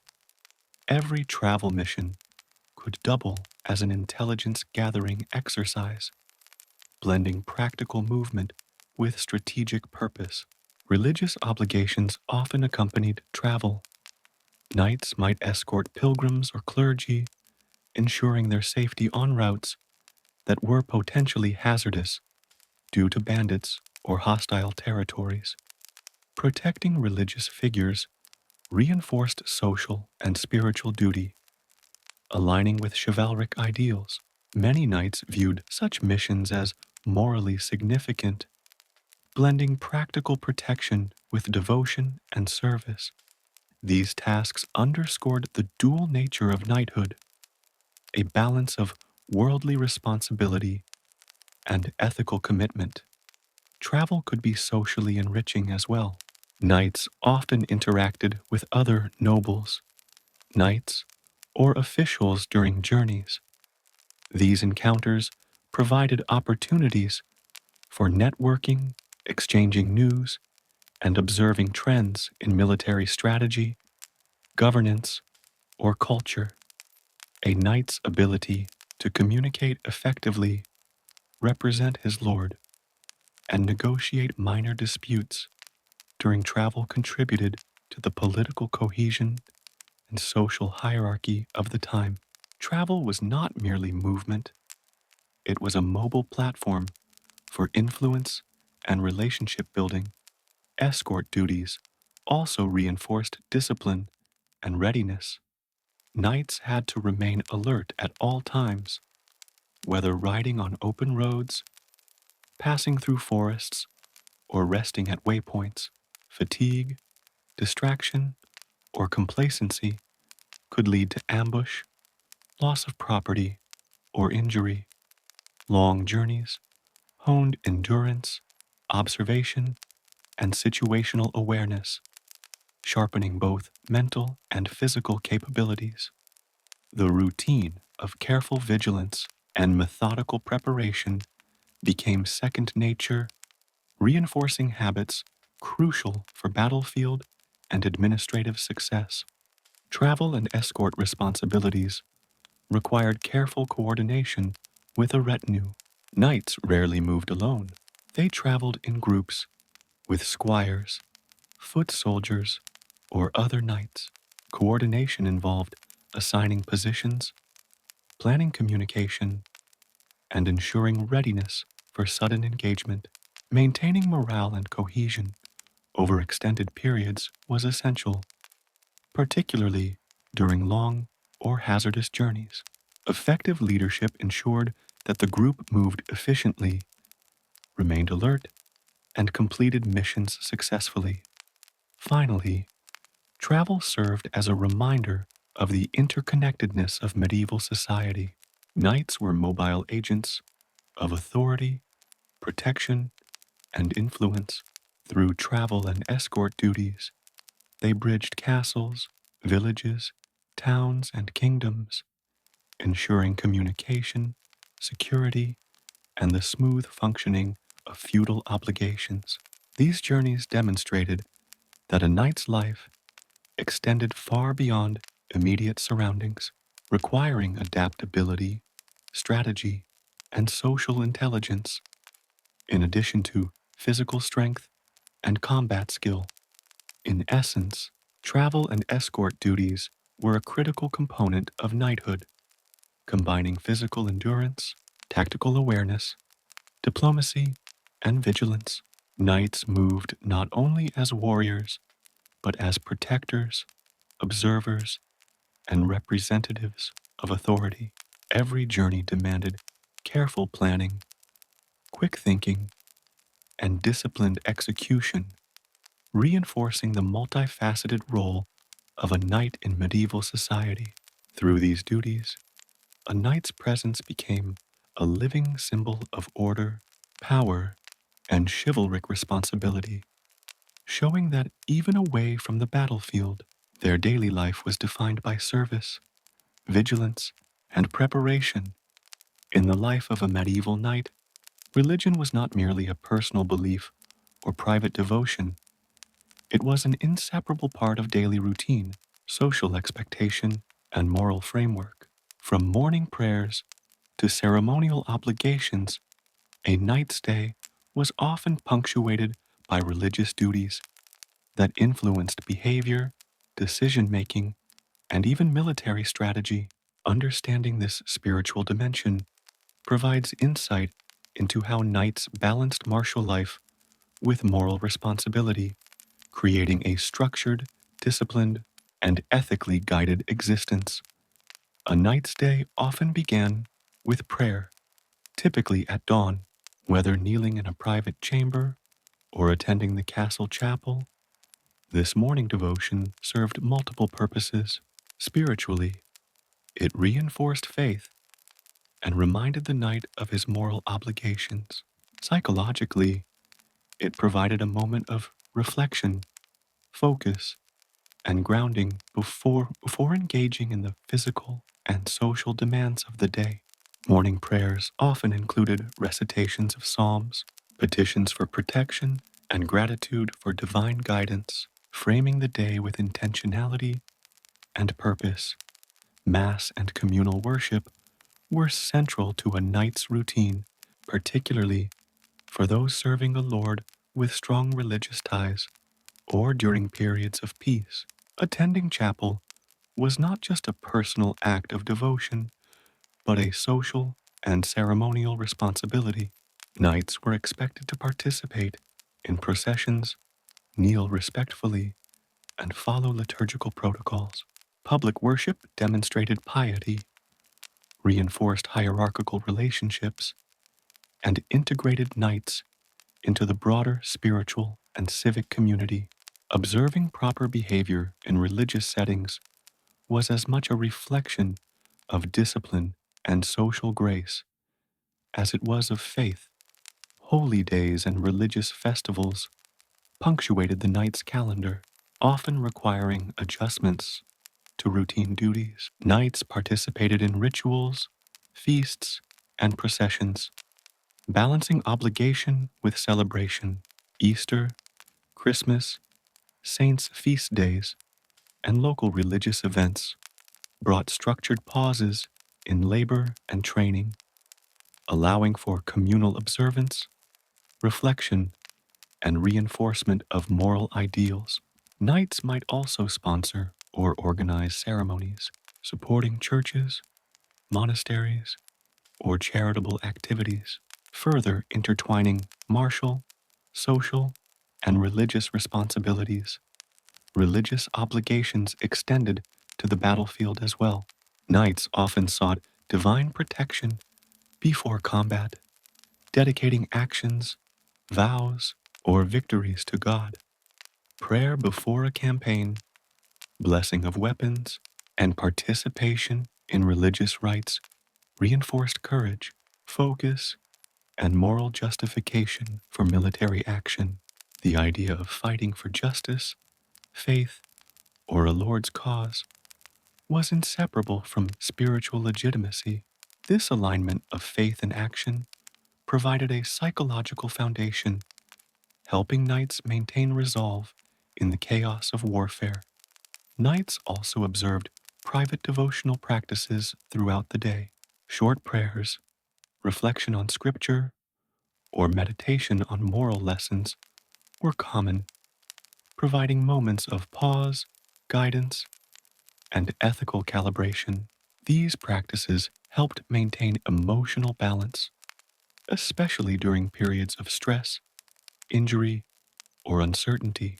By embedding spirituality into daily routines, knights reinforced discipline, self-control, and a sense of purpose beyond immediate duties. Charitable actions and service to the poor or the church were integral aspects of religious life. Knights often contributed alms, provided protection to religious sites, or assisted in organizing charitable activities.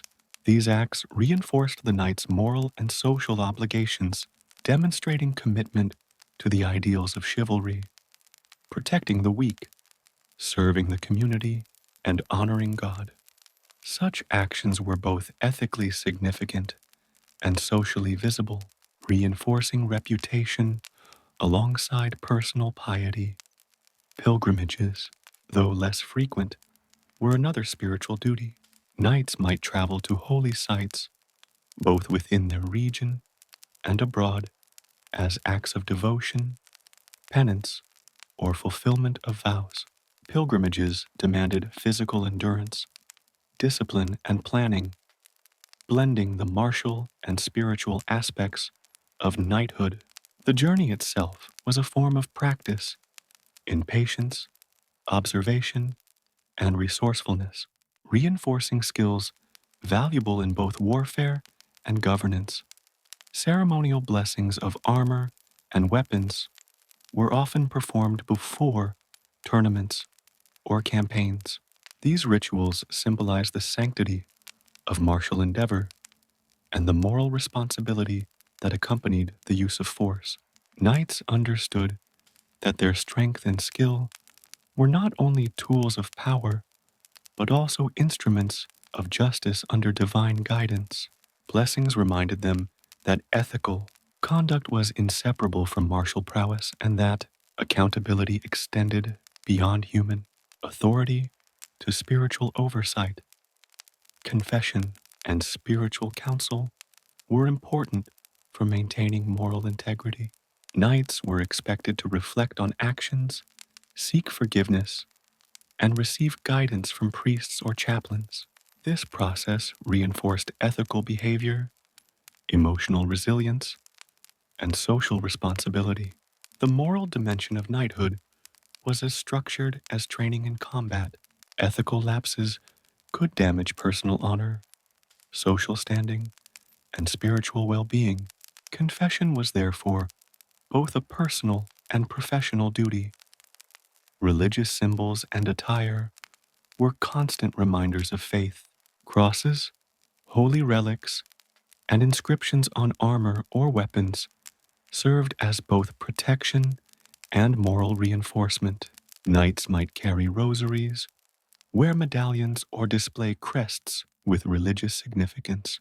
These symbols reminded the knight and those around him of the divine authority under which martial action and daily conduct were performed. In essence, religious duties and rituals were woven into every aspect of a knight's life. They guided decisions, shaped behavior, and reinforced ethical standards. Prayer, mass, blessings, charitable acts, pilgrimages, and observances of holy days created a rhythm of devotion that balanced the physical, social, and martial responsibilities of knighthood. Far from being peripheral, spirituality was central to identity, providing moral structure, focus, and legitimacy to the knight's actions. Understanding a knight's Religious duties shows that knighthood was a life of discipline and balance. Knights were not only warriors, but ethical actors, bound by faith, social expectation, and personal honor. Their spiritual practices maintained moral equilibrium, reinforced social hierarchies, and legitimized martial activity.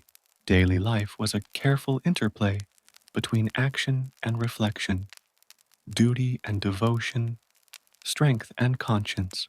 A knight's commitment to religion was as much a measure of readiness and resilience as any sword drill or training exercise.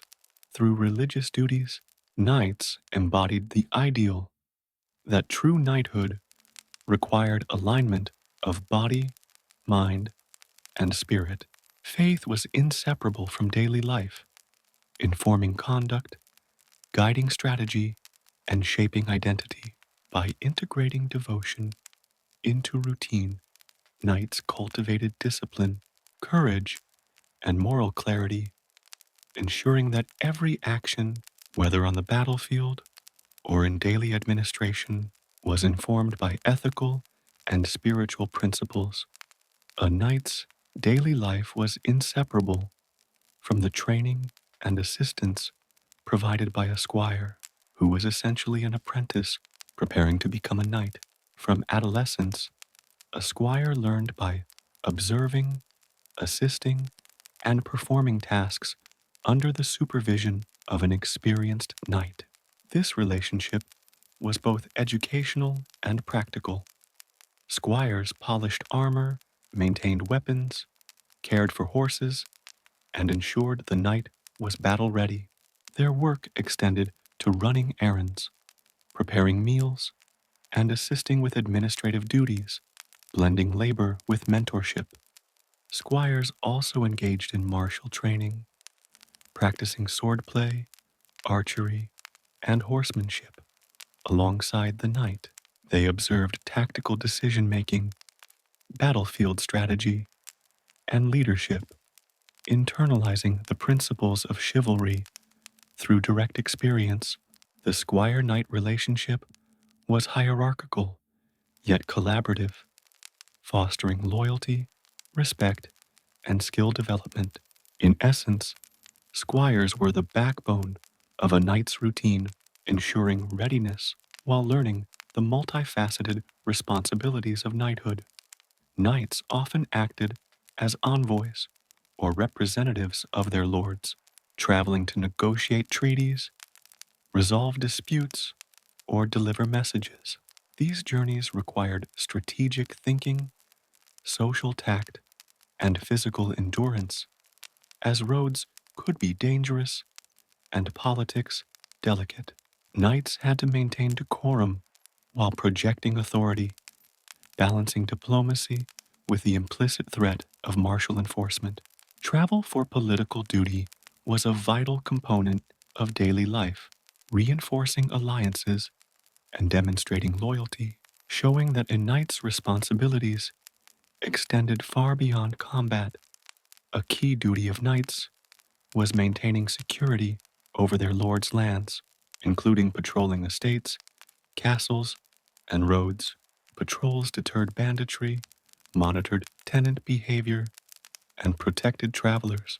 Guards often remained vigilant for hours, observing the terrain for threats and coordinating with other defenders.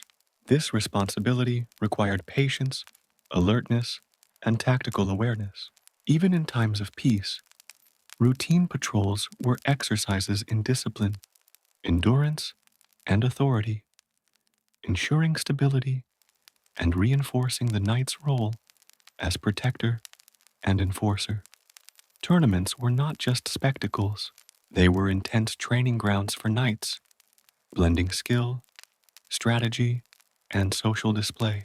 Preparation involved maintaining armor, practicing jousting, and refining combat techniques.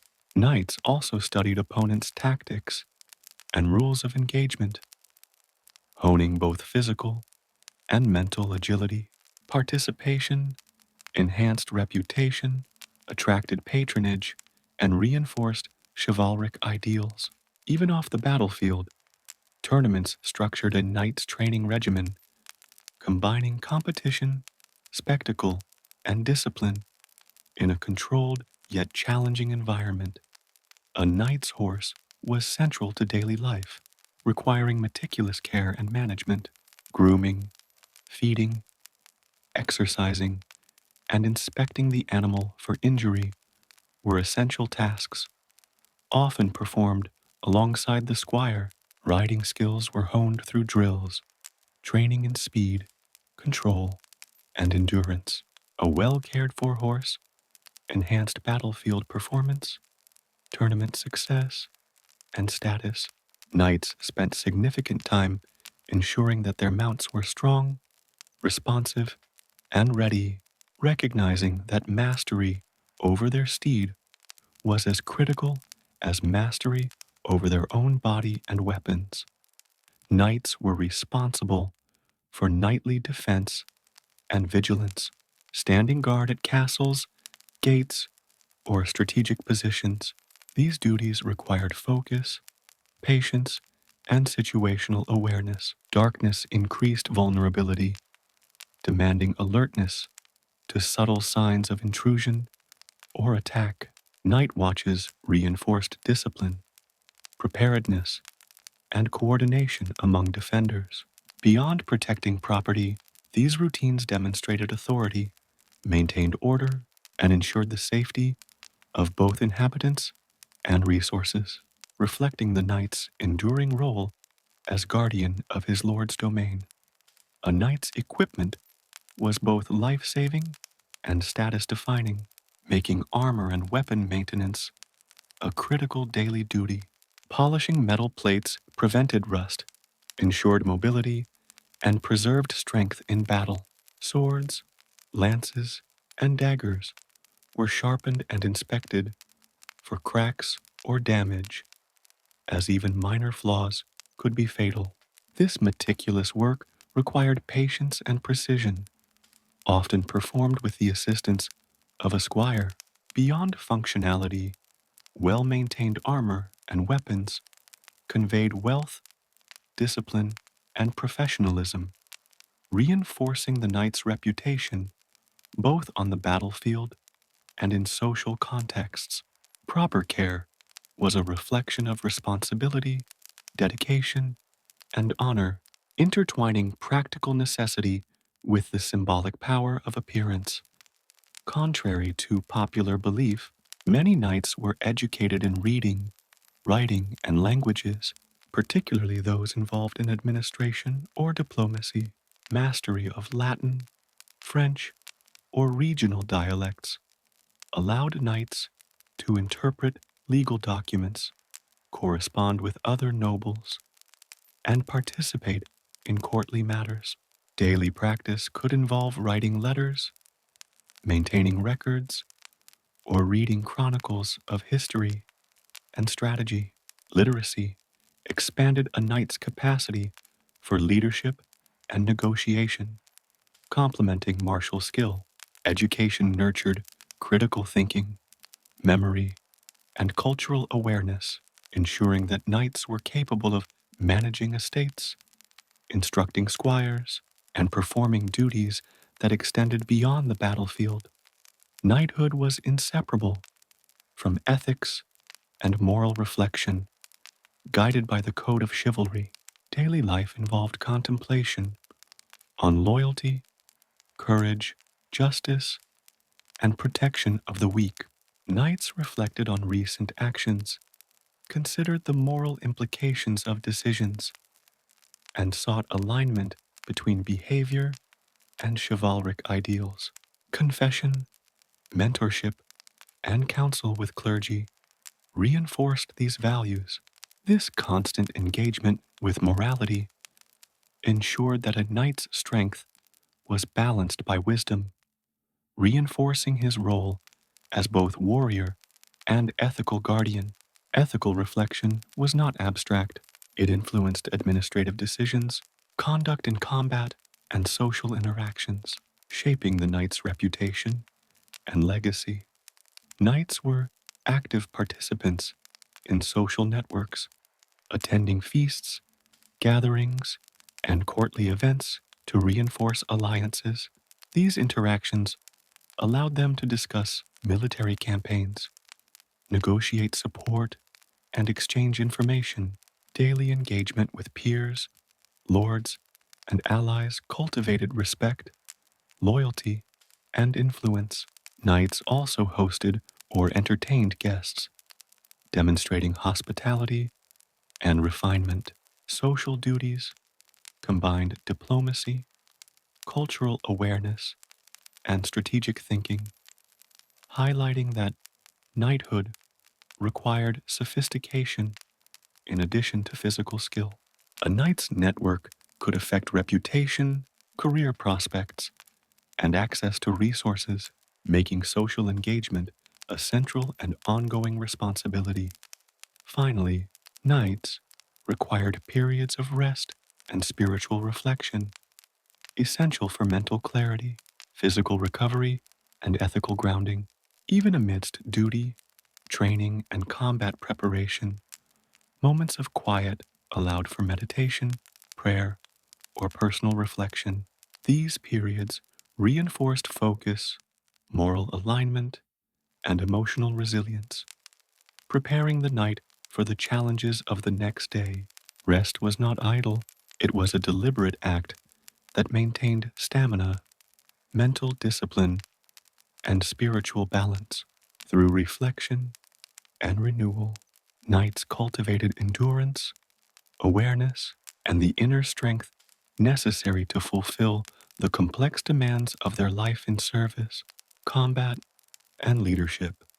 Now, with a smile on your face, you will have a good understanding of the medieval knight's world and a good night's sleep. Goodbye, dear friend. See you next time.